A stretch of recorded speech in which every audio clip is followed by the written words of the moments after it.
જય વસાવડાના તમામ વિડીયોનો એક જ ઓફિશિયલ ખજાનો એટલે પ્લેનેટ જેવી યુટ્યુબ ચેનલનો જલસો.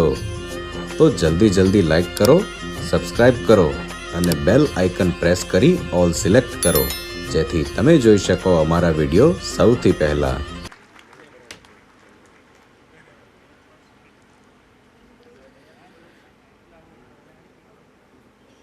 મને તો એવું લાગે છે કે આ મંચ ઉપર અત્યારે બેઠા છે ને એ સૈનિકો જ છે.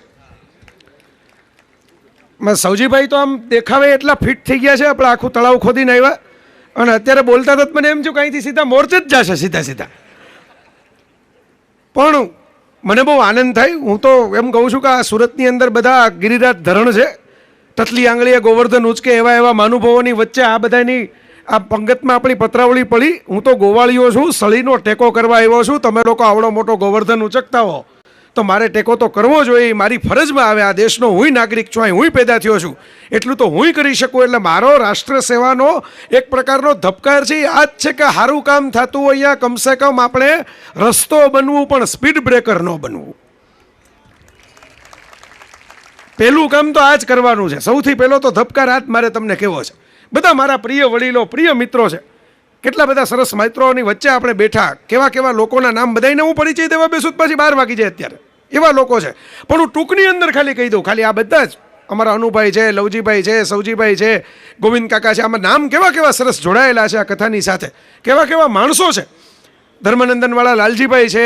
આ બધા માટે મારે ટૂંકમાં એટલું જ કહેવાનું કે સાહેબ, 500 રૂપિયાના તમે ગામની અંદર મમરા લેવા જાઓ ને તો કોથળો ભરીને આવે 500 રૂપિયાના મમરા. પણ આટલી પડીકી હીરા લેવા જાઓ ને તો 5 કરોડના થાય.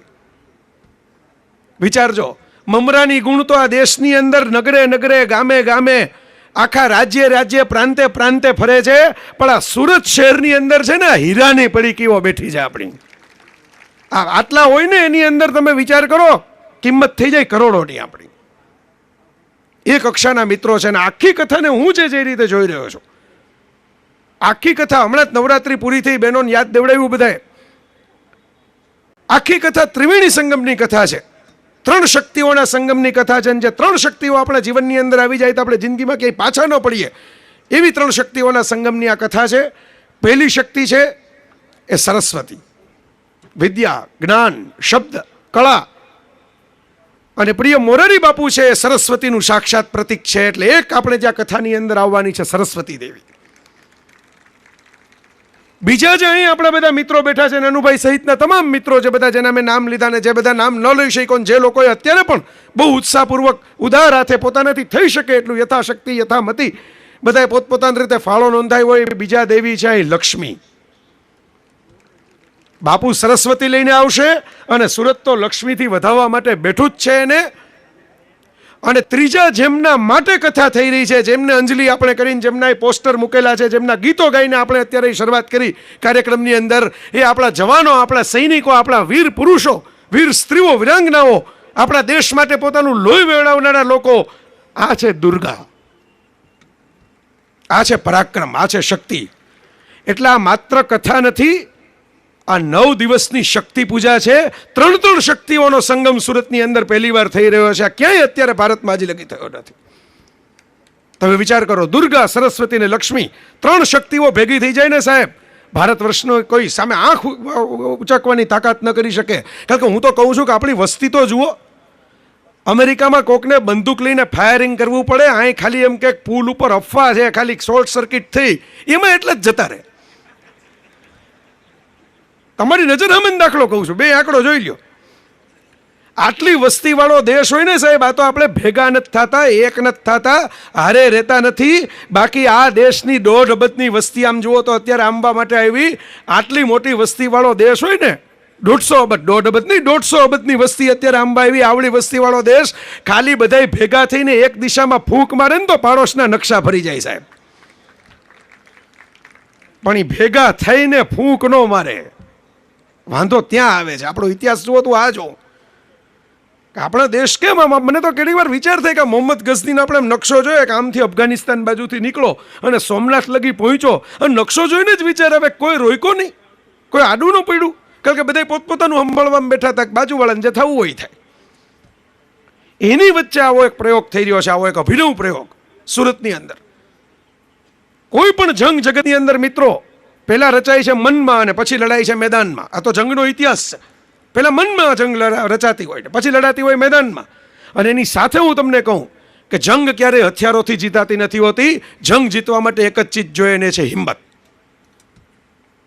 અને હિંમત આપણે પૂરવાની છે આ કથાના માધ્યમથી, આપણા દેશના સૈનિકોમાં, આપણા દેશના જવાનો. અમેરિકાએ આપણો બધા ઘણા બધા લોકો અહીંયા આવ્યા છે. અનુભાઈ જેવા લોકો હોય, વ્યસ્ત હોય, હું સમજી શકું.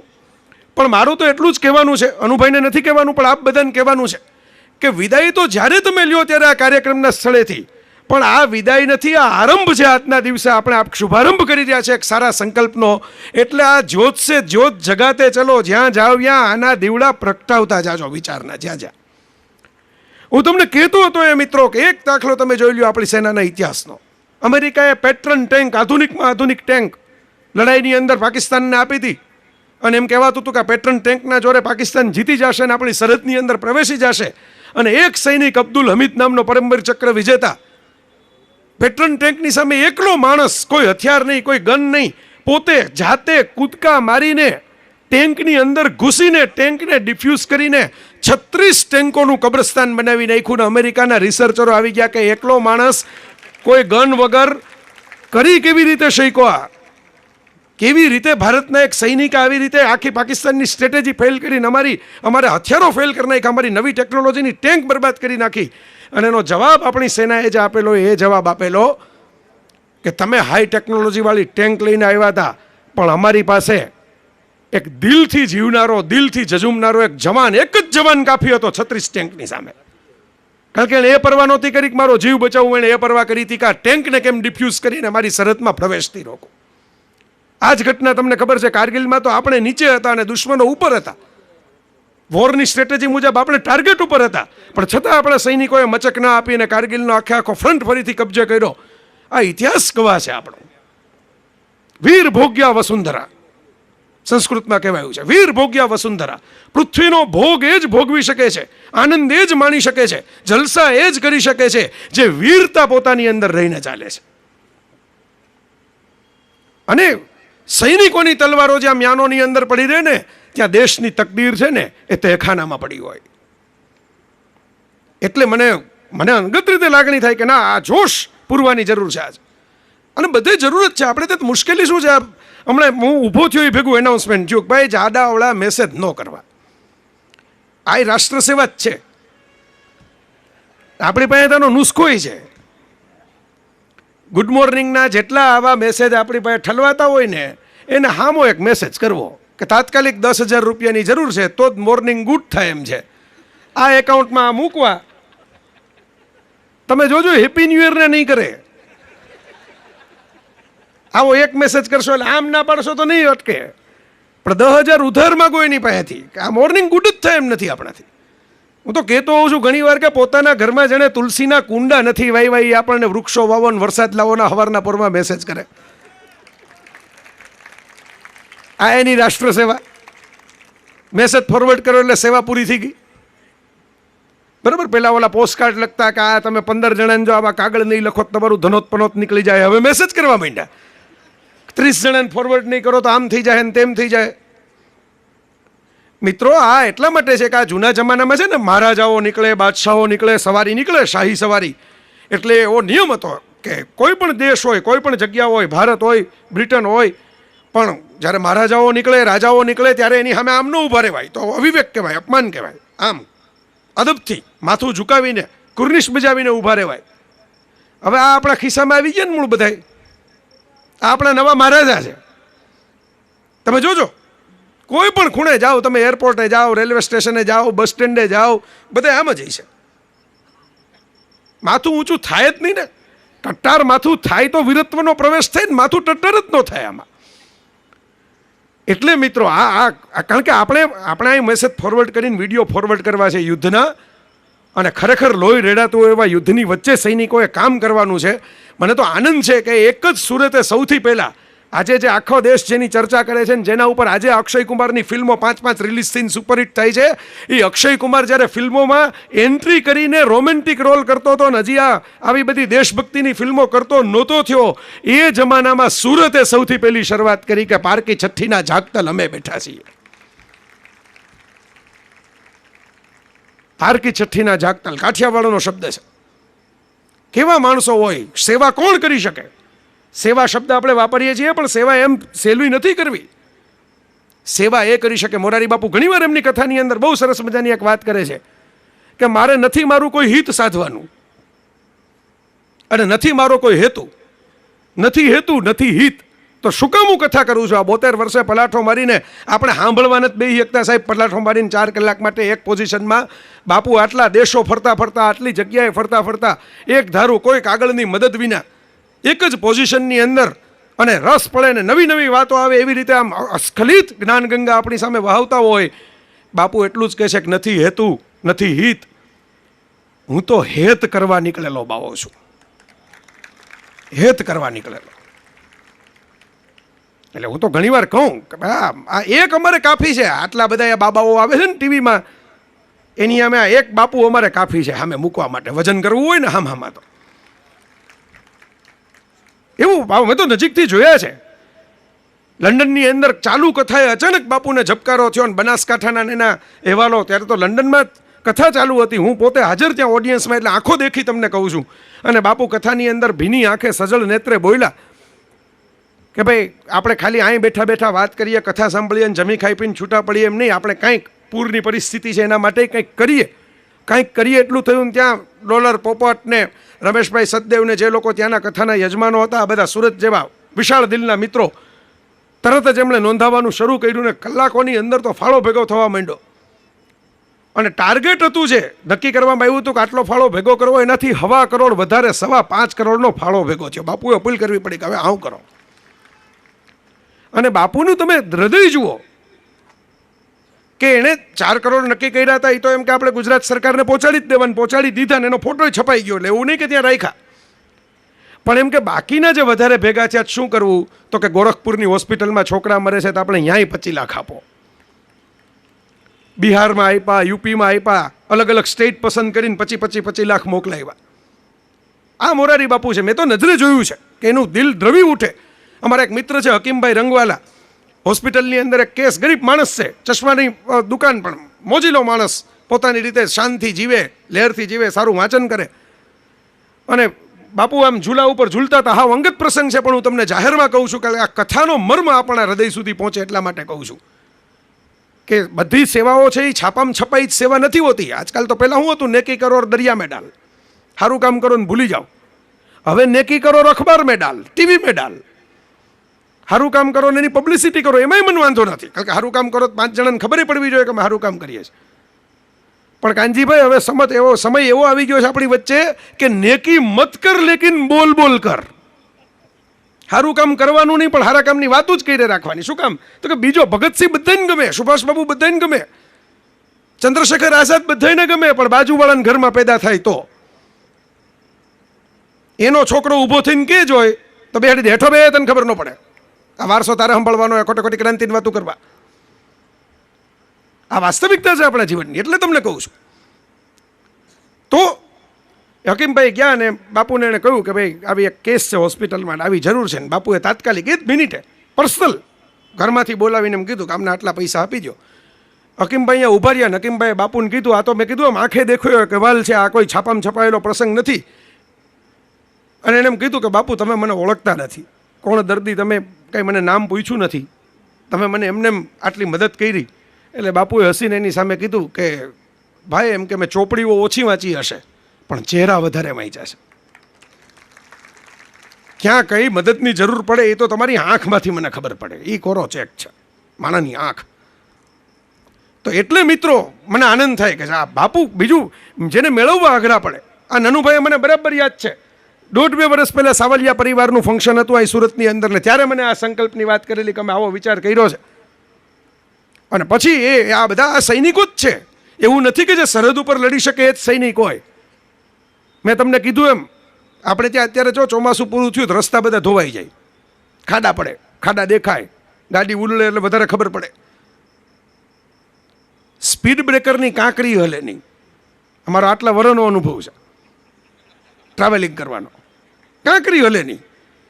આપણા ઘરમાં, આપણી શેરીમાં, આપણી કંપનીમાં, આપણા ગામમાં, આપણા સમાજમાં કેટલાક સ્પીડ બ્રેકર થવા જ સર્જાયેલા હોય. એને જિંદગીમાં બીજું કાંઈ કરવાનું ન હોય, કોકની ગતિ હોય રોકવા માટે જ એને કામ કરવાનું હોય. તો હું એમ કહું છું કે આપણે બીજું કાંઈ ન થઈ શકીએ, કાંઈ નહીં. આપણે રસ્તો તો થાય. બાપ દાદાની બાંધેલ ડેલી એક ફળીબંધ હોય હવેલી, એ નિરાતે લીમડા હેઠે ઢોલિયા ઢાળી સૌ સૂતા હોય. એમ કાં લાગે આપણામાંથી કોક તો જાગે, કોક તો જાગે, કોક તો જાગે, કોક કોણ જાગે? તું જ જો જાગે તો તું જ થાગે. આ કથાની અંદર આપણે રાષ્ટ્ર સેવાના ધબકારમાં સાબિત કરવાનું છે કે અમે જાગી ગયેલા છીએ. તમારે ઉતારે હોય તો ઉતાર્યો. અને થાય આમાં જે જાગી ગયા હોય ને, વહેલા જાગે ને ખખડાટ જાજા કરે. પાણીની ડોલ ભરી આવે ને, બાથરૂમના બારણા ખોલે ને, બ્રશને ઉલિયા કરે ને, ઉધરસ ખાય ને. એટલે ઓલા હુતા હોય ને જે ગોદડા માથે માથે ઓઢીને, હવે તો શિયાળો હમણાં ચાલુ થાય એટલે તમે અનુભવ કરજો. એટલે એ બૂમા બૂમ કરે, એ બેજા, એ હુઈ જા, હજી હવાર નથી પડ્યું, હજી વાર છે, અડધી કલાક અમને હુવા દે. એટલે આ દેશમાં જે નથી જઈ ગઈ ગોદડા ઓઢીને ભલે બૂમા બૂમ કરતા, સુરત જો જાગી ગયું છે તો સુરતને હક છે સૂર્યનારાયણના દર્શન કરવાનો. અને એટલે આ કથામાં હું એમ માનું છું કે આ નવો યજ્ઞ, નવી દિશા, નવી વાત. દુનિયાભરના ઇતિહાસની અંદર તમે જોઈ લો, એવું થતું હશે કે સૈનિકો માટે કોઈ ચેરિટી શો થાય, ડાન્સ શો થાય, એના ઉપરની ફિલ્મ શો થાય. પણ આખી દુનિયાની અંદર તમે મને બતાવો કે, દુનિયાની વાત કરું છું, દેશની વાત નથી કરતો, ભારતની વાત નથી કરતો, આખી દુનિયાની અંદર કે સૈનિકોના લાભાર્થે વીરત્વની કથા, રામની કથા, વિજયાદશમીની કથા, અન્યાયની સામે યુદ્ધ કરવાની કથા. માત્ર 2 જ ભાઈઓ હતા આમ તો, લોક સાથ આતે ગયે ઓર કારવા બનતા ગયા. એમ ધીરે ધીરે હનુમાન મળ્યા ને પછી એક પછી એક. અને કોકને એમ થતું હોય કે અમારાથી શું થાય ને, અમે તો કાંઈ ન પહોંચી વળીએ ને, આ તો બધા મોટા મોટા શ્રીમંત લોકો છે, એ કરી શકે. તો એક જટાયુનો દાખલો મારા મિત્રો યાદ રાખજો, રાષ્ટ્ર સેવા કરવી હોય તો, કે જરૂરી નથી કે તમે રાવણને હંફાવી શકો, જરૂરી નથી કે તમે સંજીવની બુટ્ટીનો પહાડ ઉપાડી શકો, કે લંકાને બાળી શકો. પણ કોક રાવણ સીતાનું હરણ કરતો હોય ત્યારે, પછી એ સીતા ધરતીરૂપી સીતા હોય, સરહદરૂપી સીતા હોય કે સ્ત્રીરૂપી સીતા હોય, એને અણહકનો હાથ ડાળતો હોય ત્યારે, એને ઊંચકી જતો હોય ત્યારે, અને બાવાનો વેશ ધરીને બાઈને છેતરવી, એ જમાનાથી હાલ્યું આવે છે. તમે જોજો, રામાયણના જમાનાથી હાલ્યું આવે છે. હનીપ્રીત તો હવે દેખાણી આપણને. તો આ કંઈક ખોટું કહેતો હોતા, મારા જન્મ પહેલા લખાયેલી વાત છે, તમારા બધાના જન્મ પહેલા લખાયેલી વાત છે. પણ કલ્પના કરો, હું જે તમને કહી રહ્યો છું મિત્રો, એ શાંતિથી સાંભળજો અને એને સમજવાની કોશિશ કરજો કે એ વખતે જટાયુમાં એ તાકાત નહોતી કે લંકાનું દહન કરીને આવે, જટાયુમાં એ તાકાત નહોતી કે રાવણને હંફાવી શકે, જટાયુમાં એ તાકાત નહોતી કે પોતાના પૂંછડા ઉપર સિંહાસન બનાવીને અંગતની જેમ પડકારો કરી શકે દરબારની અંદર, જટાયુમાં એ તાકાત નહોતી કે સંજીવની બુટ્ટીનો પહાડ ઉપાડી શકે. પણ જટાયુમાં એટલું હતું કે મારી નજર સામે જો ખોટું થતું હોય તો હું મૂંગો નહીં બેસું, અવાજ તો ઉઠાવીને રહીશ જ. આ રાષ્ટ્ર સેવાનો ધબકાર છે સાહેબ. આ રામાયણમાંથી, હું તો કહું, રામાયણમાંથી પહેલું શીખું તો જટાયુ પાસેથી શીખું. તમારી ત્રેવડ ભલે ઓછી હોય, તમારી તાકાત ભલે ઓછી હોય, પણ તમારા ઈરાદાને, તમારી હિંમતને, તમારી લડાઈ કરવાની વૃત્તિને કોઈ દી ઓછી ન આંકો. આ રાષ્ટ્ર સેવા છે. ખોટું થતું હોય અહીંયા કમસે કમ જટાયુને ખબર જ હતી કે પાંખું કપાઈ જાય, મરી જાશું. પણ જો જટાયુ આડો ન આવ્યો હોત ને તો સીતા ઘરેણા ફેંકી ન હેકાવત. અને તો મરણતોલ જટાયુએ રામને કીધું ન હોત કે કોણ ઉપાડીને લઈ ગયું, તો રામાયણની કથા ન રચાણી હોત ને વિજયાદશમીના ઉત્સવ ન થયા હોત સાહેબ. એનોય રોલ છે, જટાયુનો રોલ છે રાષ્ટ્ર સેવા માટે. આ મહત્વની વાત છે. વિકર્ણ 100 કૌરવોની વચ્ચે એક ભાઈ ઊભો થઈને એમ બોલ્યો તો કે આ દ્રૌપદીના વસ્ત્રો ખેંચાઈ રહ્યા છે, ખોટી ઘટના બની રહી છે. અને બધાએ કીધું કે બેસી જા. અને કોઈક 2-4 ડાયા બીજા ભાઈઓ એમ કીધું કે તારું આવે હું આ દુર્યોધન ને દુશાસન ને કર્ણ આ બધા મહારથીઓની સામે તું ઊભો રે, બોલી શક, તારું આવે શું? અને વિકર્ણે જવાબ કીધો તો કે મારું આવે ભલે કાંઈ નહીં, પણ ઇતિહાસ જ્યારે લખાશે આ ઘટનાનો ત્યારે એમ કહેવાશે કે ભીષ્મ મૂંગા બેઠા રહ્યા પણ વિકર્ણ ઊભો થઈને બોલ્યો કે આ ખોટું થાય છે. ભીષ્મ કરતાં મારું સ્થાન ઇતિહાસમાં ઊંચું હશે. કે વાત તો ઉઠાવ્યો, પડકારો તો કર્યો. આપણે બધા વીર ગાથાઓ બહુ ગમે આપણને. આપણે આમ ડાયરાઓમાં વીર રસમાં આવી જાય, સાંભળીને બધા વીર રસમાં, બહાર પાર્કિંગમાં ઝઘડી પડે. કોનું બાઇક પહેલાં નીકળે ને કોની સાયકલ પહેલાં નીકળે એમાં ધીંગાણા થઈ જાય, એવો વીરરસ આવી ગયો હોય. સાંભળીને તો બહુ વીરરસ આવે. આમ કથાઓ લખે કે આમ કામ ગામ ભાંગવા માટે બારવટિયા આવ્યા ને આમ થયું ને આમ થયું ને ધ્રુબાંગ ધ્રુબાંગ આમ ઢોલ ઉપર આમ થયું તેમ, બધું સાંભળવામાં આપણે બધા બહુ શુરાપુરા છીએ, વાતું કરવામાં શુરાપુરા છીએ. હું તો એમ કહેતોય નથી કે આપણે લડવા જવાનું છે, હું તો એમ કહું છું કે લડવા જવાને ટેકો કરવા માટે આ લોકો લડવા નીકળ્યા છે, એને આપણે ટેકો કરવાનો છે. કોક દી વિચાર તો કરો, મને વિચાર આવે હું ન્યૂઝીલેન્ડ જાઉં, ત્યાંય બ્રિટનના અંગ્રેજોનું શાસન, હું કેન્યા જાઉં, ત્યાંય બ્રિટનના અંગ્રેજોનું શાસન, હું કેનેડા જાઉં, ત્યાંય બ્રિટનના અંગ્રેજોનું શાસન, બધે ક્વીન એલિઝાબેથના ઇતિહાસ આવે, બધે એની નોટ આવે, બધે કોમનવેલ્થ દેશ. અમેરિકા જાઓ, એ એક જમાનામાં બ્રિટનના શાસનની નીચે. હવે કોક દી દુનિયાનો નકશો તો ઉપાડો, અંગૂઠાના વેઢા જેવડું બ્રિટન છે, ઇંગ્લેન્ડ.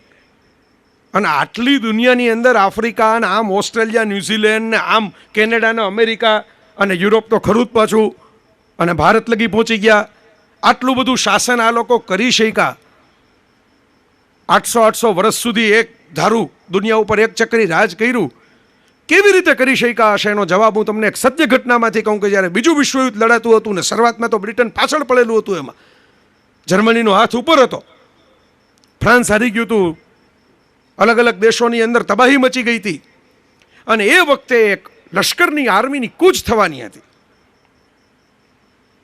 અને રાતના આર્મીની કૂચ જ્યાં થવાની હોય એ વિસ્તારને આપણે સિક્યોર્ડ ઝોન કરી દઈએ, લશ્કરને કોઈ ખતરો ન થાય.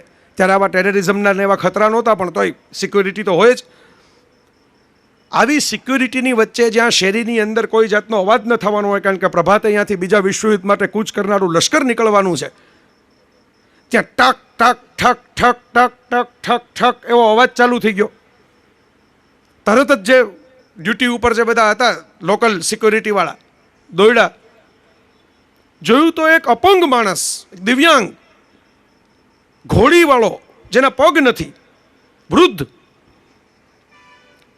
ઠક ઠક ઠક ઠક કરીને આમ ઘોડી લઈને ચાલે છે રોડ ઉપર. સૈનિકોએ પડકાર્યો કે ભાઈ અહીંથી લશ્કર નીકળવાનું છે, અહીં અત્યારે મનાઈ છે કોઈને આવવાની. આ તો ઠીક છે કે અમે સીધો ગોળીબાર ન કર્યો, બાકી અહીં કોઈ પણ શંકાસ્પદ માણસ દેખાય તમે શૂટ એટ સાઇટ કરી શકીએ, વિશ્વયુદ્ધ ચાલી રહ્યું છે, તું શું કેમ નીકળો અહીં? ત્યારે એ વૃદ્ધે એવો જવાબ દીધો કે મારા દેશનું લશ્કર અહીંથી પસાર થવાનું છે, મારી એવી શારીરિક અવસ્થા નથી કે હું મારા લશ્કરની સાથે રહીને લડવા જઈ શકું વિશ્વયુદ્ધ, પણ આ લશ્કર જે રસ્તા ઉપરથી પસાર થવાનું છે એમાંથી થોડા કાંકરા છે એ મારી ઘોડીથી આમ આમ કરીને હું ઓછા કરી દઉં તો આટલું તો યોગદાન મારું ગણાશે કે મારા દેશ માટે હું આટલું કરી શકું. આ નેશનલ સ્પિરિટ છે ને એ ભારતમાં ઘટે છે. મેં આ ઓબ્ઝર્વ કર્યું છે. આ બધા મારા વિદ્વાન વડીલો છે, દુનિયા જોયેલી છે, અહીં સામે બેઠા છે, એ એવા જ છે બધા. પણ હું ઘણા વખતથી વિચાર કરું કે આપણા દેશ જેવો તમે વારસાની વિચાર કરો, આ દુનિયાની અંદર સૌથી પહેલો ગ્રંથ કોઈ રચાણો હોય તો ભારતે રચ્યો છે, ઋગ્વેદ. વિશ્વની પહેલી ટેક્સ્ટ, પહેલી બુક ભારતે આપી છે.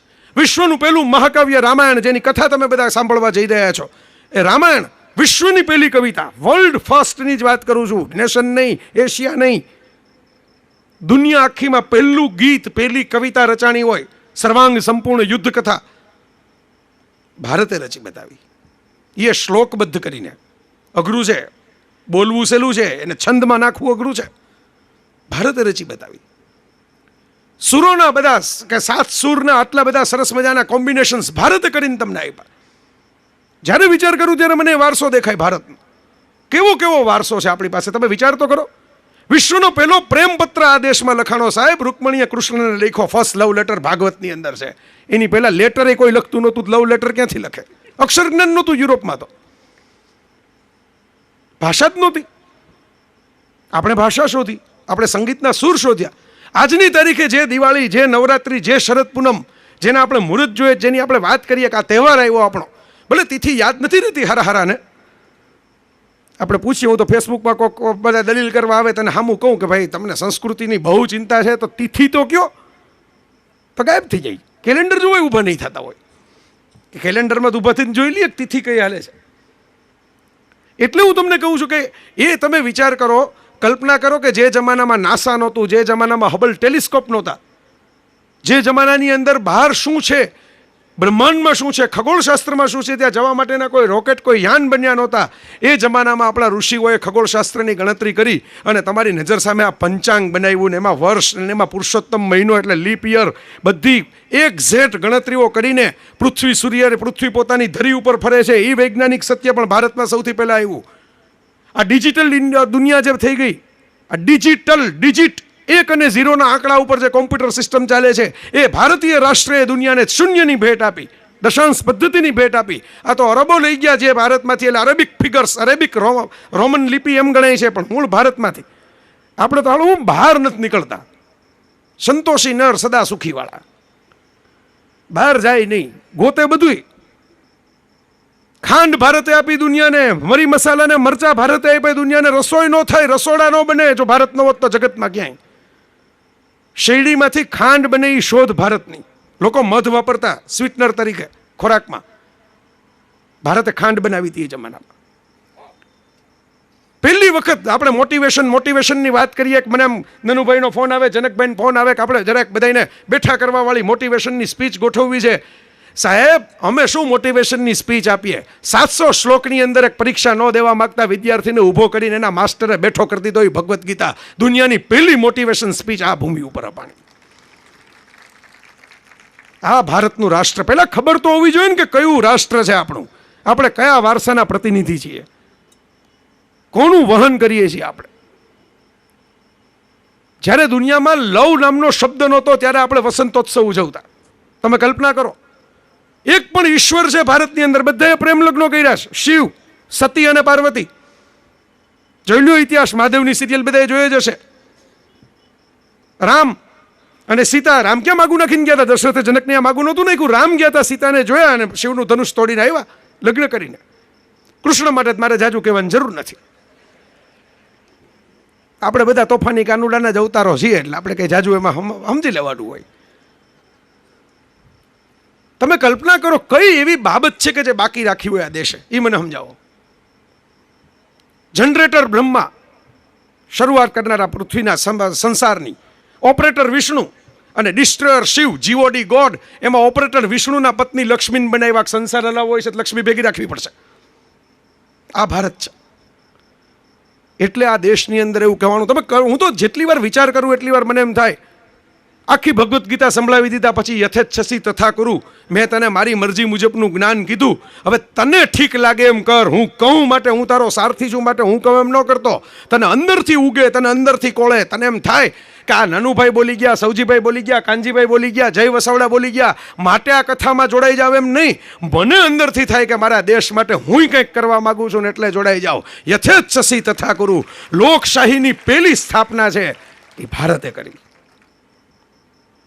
ભારત તો કૃષ્ણ એમ કહી શકત કે ભાઈ હવે આ માથાકૂટ અત્યારે મૂક, અત્યારે ટાઈમ નથી, પછી નિરાતે જીતી જાશું, પછી સમજાવીશ તને આ બધું શું છે. આ ભારત છે. તમે વિચાર તો કરો. આ દેશના આપણે પ્રતિનિધિ, જેના માટે એમ કહેવામાં આવ્યું અમૃતસ્ય પુત્રઃ, અમૃતનું સંતાન. મેં હમણાં એક લેખ લખેલો સત્યકામ ફિલ્મ ઉપર. હમણાં એક બીજી ફિલ્મ આવી ન્યૂટનની જોઈને મને સત્યકામ યાદ આવી કે પ્રામાણિક માણસ પ્રામાણિકતાથી કામ કરવા માંગે. આપણે બોલીએ છીએ કે સાચું બોલવું, પણ ખરેખર સાચું બોલો થાંજ પડે રોટલા ન મળે ઘરમાં. સાચું જ બોલવા માંડો, સાચા જભીપડાઈ દેવા માંડો, દાળ આવી થાય છે કાયમ, તો પછી બનાવીને ખવડાવે નહીં કોઈ. એવું બને ને, એ સાચું બોલવા માંડે તો આપણને ઘરમાં પગ મૂકવો ભારે પડી જાય કે અમે સફાઈ કરીને આખું ઘર અરીસા જેવું કરી દીધું.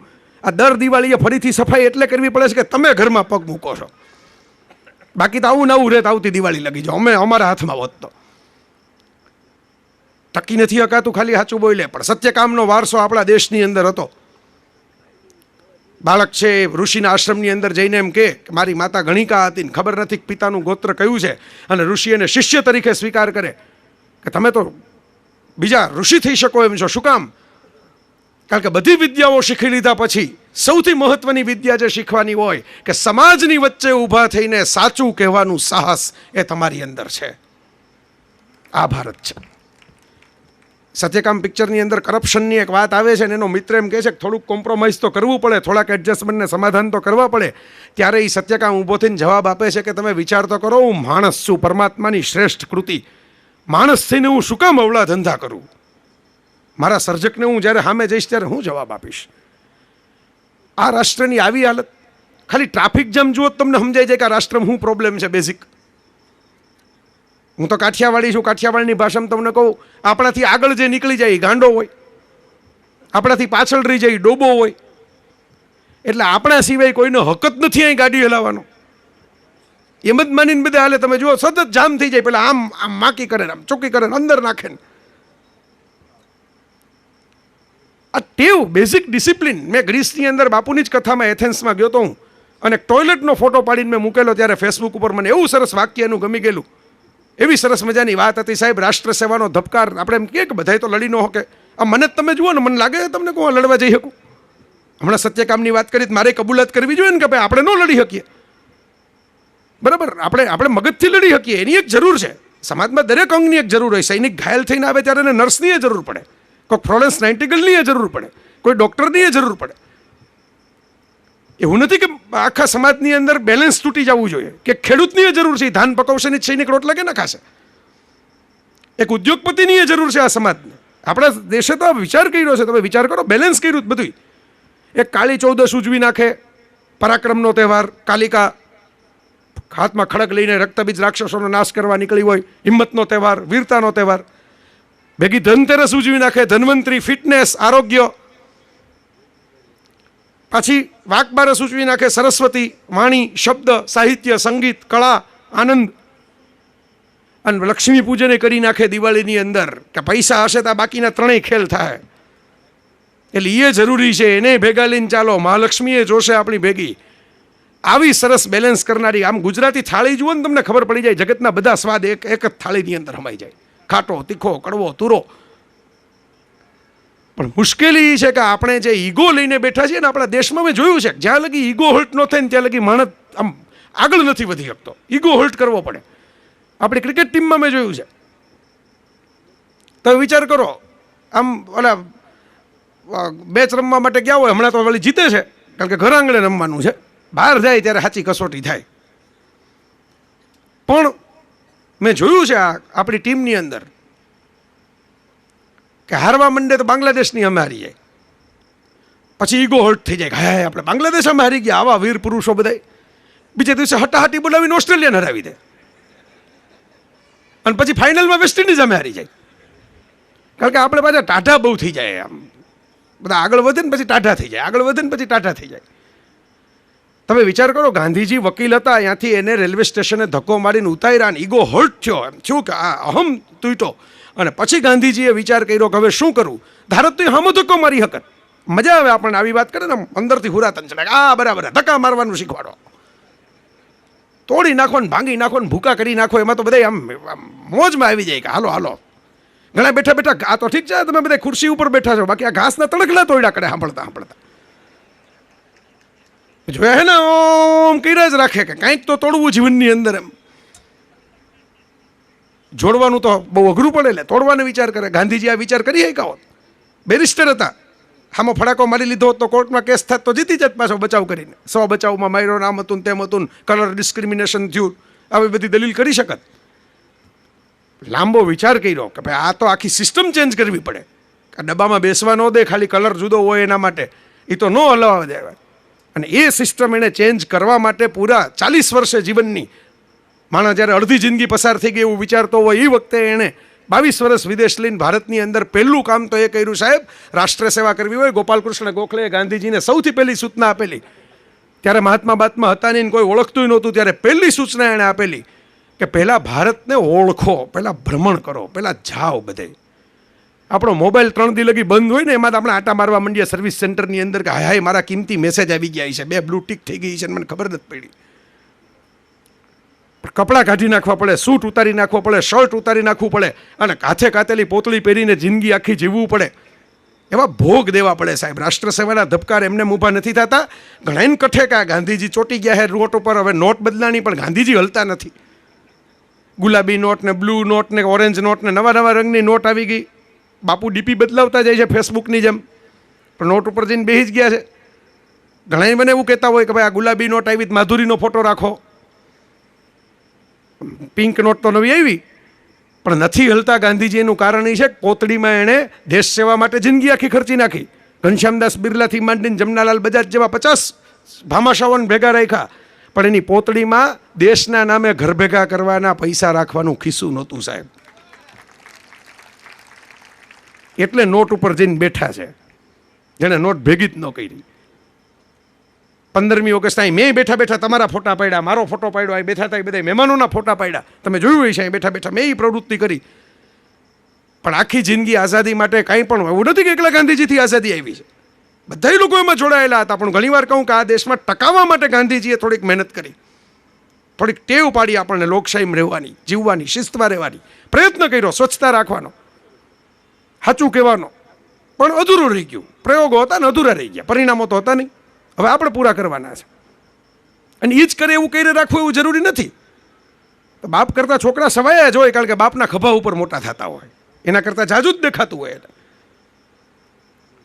પણ તમે વિચાર કરો, હું જે એક દ્રશ્ય જોઉં ને મને એમ થાય કે રાષ્ટ્ર સેવા કોને કહેવાય, કે આખી જિંદગી આપી દીધી, દાંત પડી ગયા, માથાથી વાળ જતા રહ્યા, પોતળી પહેરીને, ચરખો કાતીને, વકીલાત મૂકીને, ઘર મૂકીને, એક છોકરો આખો હરિલાલ જેવો ગુમાવીને 15મી ઓગસ્ટ 1947ના દિવસે તિરંગાની અંદર ફોટો પડાવવા માટે મહાત્મા ગાંધી દિલ્હીમાં ઊભો નહોતો રહ્યો કે હાલો એક ફોટો તો પડાવી લઉં, આ ફોટો બીજી વાર જિંદગીમાં નહીં પડે, આ દેશ બીજી વાર આઝાદ નહીં થાય, આ ફરીથી બનનારી ઘટના નથી. લગ્ન માણો 2 વાર હજી કરી શકે, પણ દેશ આઝાદ 2 વાર ન કરી શકે એવી ઘટના હતી. પણ એને એમ કીધું કે મારું કમિટમેન્ટ છે, મારે કામ કરવાનું છે, મારી માથે એકાઉન્ટેબિલિટી, મારી જવાબદારી છે આ દેશને બેઠો કરવાની. એટલે એક પણ બોડીગાર્ડ લીધા વગર એકલા હાથે ખુલ્લી છાતીએ બંગાળની અંદર કોમી રમખાણની આગ ઠારવા માટે ડોસો ત્યારે આટા મારતો હતો, જ્યારે અહીં તિરંગો ફરતો હતો ત્યારે. આજની પેઢીને વેવલો લાગે, ભૂલો એણે કરી છે ને કોણ ભૂલો ન કરે સાહેબ? આપણા બાપુજીએ ભૂલો નથી કરી? આપણે નથી ઘરની અંદર ધીંગાણા કરતા એના? મેં તો એવા ધીંગાણા જોયા છે કે મારા રિસેપ્શનમાં અંગુર રબડી રાખવાનું કીધું હતું, તમે અંજીર રબડી રાખી દીધી. આવી ભૂલ કાઢવાવાળા છોકરાઓ પડ્યા છે. હિરણ્યકશ્યપુની સામે પ્રહલાદ ઊભો થઈને બોલ્યો જ તો ને બાપની સામે તમે ભૂલ કરી.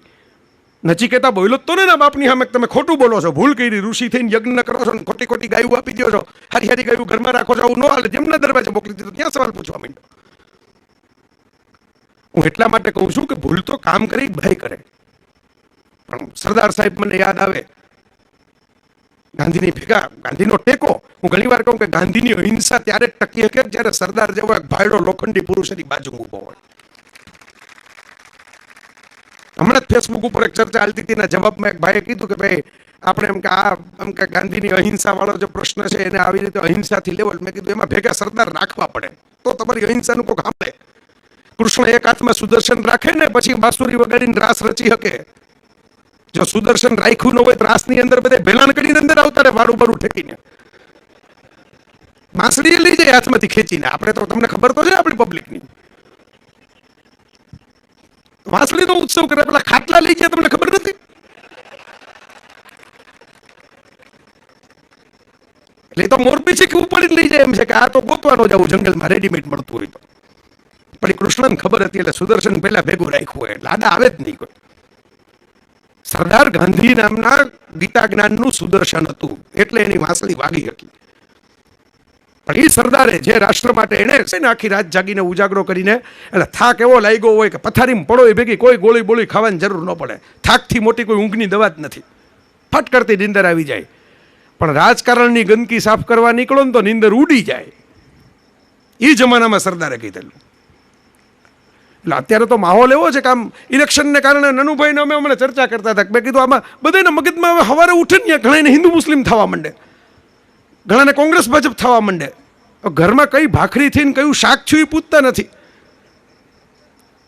અને સવારમાં ભાઈઓ આમાં ઝઘડા થઈ જાય, વોટ્સઅપના ગ્રુપમાંથી લેફ્ટ કરીને ભાગી જાય ને ફેસબુકમાં બ્લોક કરી નાખે, એવી પોલિટિક્સની ચર્ચા કરવા માંડે. એટલે મને કોકે પૂછ્યું, અહીં આવ્યો તો ત્યારે અહીં બધા અમે બેઠા હતા ને એમાં કોકે પૂછ્યું કે ભાઈ તમે આ કથાની અંદર આમાં શું માનો છો, આ રાષ્ટ્ર કથાની અંદર? એટલે મેં મારો જવાબ જે છે એ તમને આપું કે નેક્સ્ટ ઇલેક્શનની ચર્ચા કરવા માટે આપણે બધા ભેગા નથી થતા, નેક્સ્ટ જનરેશનને બેઠી કરવા માટે ભેગા થવાની કથા છે. ઇલેક્શન તો આવશે ને જાશે, કેટલાય આવ્યા ને કેટલાય ગયા, પણ જ્યાં લગી જનરેશન બેઠી નહીં થાય ત્યાં લગી સિસ્ટમ ચેન્જ નહીં થાય, સત્તા પરિવર્તન નહીં થાય કે થાય એમાં બહુ ચિંતા કરવાની જરૂર નથી, પણ વ્યવસ્થા પરિવર્તન થાય ને એના માટે આ દેશના જવાનને બેઠો કરવો પડશે. એ ખરેખર રાષ્ટ્રનો વીર સૈનિકત્વ છે. તો હું એટલા માટે તમને કહું છું મારા મિત્રો કે આ સમજવાની કોશિશ કરજો કે રાષ્ટ્ર સેવાનો ધબકાર હું શું કરી શકું. આ બધી તો કથા મેં કીધી, ભૂતકાળની કથા થઈ. વર્તમાન કાળમાં હું શું કરી શકું, મારું યોગદાન શું, મારું પ્રદાન શું. અહીં તમે હમણાં બધા ફાળા જોયા ને આટલા બધા પ્રેમથી ને આ તો બધા ભામાશા બેઠા છે. રાણા પ્રતાપ પાસે તો એક હતો સાહેબ, સુરત પાસે તો ડઝનના ડઝન પડ્યા છે આવા. હવે તો ખાલી પ્રતાપની જ કમી છે, એ જ ગોતવો પડે એમ છે. ભામાશા ગોતવા પડે એમ નથી આ શહેરની અંદર. પણ તમને હું સાદું ઉદાહરણ આપું. અહીં જેટલા બેઠા હોય બધા એમ વિચાર કરતા હોય કે હું શું કરી શકું, હું શું કરી શકું. હું તમને કહેતો હતો કે એથેન્સના ટોયલેટનો ફોટો પાડીને મેં ફેસબુક ઉપર મૂક્યો હતો. એ ફોટાની વાત તમને કરું. ટોયલેટની અંદર એક લખાણ હતું કે તમે પગ મૂકો ને જેવું સુઘડ, સુગંધિત, સ્વચ્છ, આમ માણસને આમ દરવાજો ખોલીને અંદર જવાનું મન થાય. ઘણા ખબર છે ને તમને, આપણે ટોયલેટ ખોલીને પછી બહાર આવતા રહીએ નથી જવું. હમણાં અમારા ભરતભાઈ સતાસિયા કહેતા હતા કે પછી આ આપણે 50 કરોડનું ટોયલેટ છે જ ને, ખુલ્લું મેદાન, ઓલું તો 2-5 લાખનું બનેલું હોય. મજાકમાં કહેતા તો હળવાશથી લેજો, બધા ગંભીર નો થઈ જતા કે આ તો 50 કરોડનું મેદાન આપણું જ છે. પણ આ આપણા દેશનો એક પ્રશ્ન છે. આ નોટબંધી તો બરાબર છે, શૌચબંધી કરવાની જરૂર છે જાહેરમાં. પહેલા તો એની મોટી જરૂર છે. આપણે આમ બહાર આવે તો કિંમત થઈ જાય સાહેબ આપણી નાગરિક તરીકે. એટલે તમને કહું છું, આપણે આ ફોરેન જાય, ફરવા માટે જાય ને બધા હારા અનુભવો. સ્વામીજીએ કેટલા બધા દેશો ફર્યા ને કેટલા બધા સરસ સ્વામી સચ્ચિદાનંદ અનુભવો લખ્યા. અમારા સૌજીભાઈને પૂછો તો એ બીજા કેટલાય અનુભવો કહી શકશે. કાનજીભાઈને પૂછો એ કહી શકશે. બધા દુનિયા ફરેલા મિત્રો છે. તમે કલ્પના કરો, આ બહાર જાય સીધો આપણે હું એ દેશનો રાષ્ટ્રપતિ મળવા આવે છે, આપણને વડાપ્રધાન મળવા આવે છે. પેલો કોણ ભટકાય? તમે કોઈક દેશમાં પગ મૂકો, સ્વિટ્ઝરલેન્ડ જાઓ ફરવા માટે, કેન્યા જાઓ ફરવા માટે, જ્યાં જાઓ ત્યાં, થાઈલેન્ડ જાઓ, ન્યુઝીલેન્ડ જાઓ, અમેરિકા જાઓ, પહેલાં ટેક્સી ડ્રાઈવર મળે, પહેલાં કોઈક હોટલનો રિસેપ્શનિસ્ટ મળે, પહેલાં કોઈક રેલવેનો ટિકિટ ચેકર મળે, પહેલાં કોઈક પોર્ટર સામાન ઉચકવાવાળો મજૂર મળે. અને આ લોકો સ્માઇલિંગ ફેસથી પ્રામાણિકતાપૂર્વક તમને છૈત્રા વગર તમને તમારી ફરવાની મોજ થાય એવી રીતે ગાઈડન્સ આપીને ફરતા કરે ને, એટલે આપણે એમ કહીએ કે આ હા દેશની ડિસિપ્લિન એટલે આમ ને, ઓનેસ્ટી એટલે આમ ને. સાહેબ, દેશનો સામાન્ય માણસ છે ને એનો બ્રાન્ડ એમ્બેસેડર છે. આ યાદ રાખજો. આ બધા દેશના જે વખાણ દુનિયામાં વિવેકાનંદથી સચ્ચિદાનંદ સુધીના જે કર્યા છે ને દુનિયા ફરી ફરીને, એ વખાણ કોના કર્યા છે? એ નેતાઓના નથી કર્યા, એ અધિકારીઓના નથી કર્યા, એ સેલિબ્રિટીઓના નથી કર્યા. એ વખાણ કર્યા છે સામાન્ય માણસ જે રીતે વર્તો હોય ને એની સાથે એના. એ શેરીઓ સ્વચ્છ છે ને તો સામાન્ય માણસ સ્વચ્છ રાખે છે એટલે સ્વચ્છ છે. ધક્કામુક્કી નથી થતી ને તો લાઇનમાં ડિસિપ્લિનમાં કીધા વગર સામાન્ય માણસ ઉભા રહે છે એટલે એ ડિસિપ્લિન છે. હોર્ન છે, આપણે તો હોર્ન છે ને એક્સપ્રેશન છે. માણસ દિવાળીનું બોનસ મળ્યું હોય તો ટોટો કરતો આખી શેરીમાં હલાવી જાય. મોજ આવે તો હોર્ન વગાડે, દુઃખી થઈ ગયું હોય તો હોર્ન વગાડે. કોઈક એની ચિઠ્ઠી ન હોય એટલે ચિઠ્ઠી તો હવે નીકળી ગઈ, વોટ્સઅપના મેસેજનો જવાબ ન આપ્યો હોય તેની બારી નીચે જઈને હોર્ન વગાડે. મેં દુનિયાની અંદર કેટલા ટ્રાફિક જોયા છે પણ હોર્ન નથી સાંભળ્યું. ફરી વાર ઓલા ટોયલેટની અધૂરી વાત મેં કીધી પૂરી કરું, કારણ કે અડધી લીટી છે, હજી આખી નથી બોલ્યો. તમે પગ મૂકો ને જેવું સુંદર, સ્વચ્છ, સુગંધિત, સુઘડ આ જગ્યા હોય ને તમને દરવાજો ખોલીને અંદર જવાનું મન થાય એવું તમારા પછી આવનારા માટે મૂકીને જાજો. આપણે પગ મૂકીએ ત્યારે આપણી અપેક્ષા એ જ હોય છે કે આપણે વીઆઈપી જ છીએ, આપણા માટે બેસ્ટ જ હોવું જોઈએ.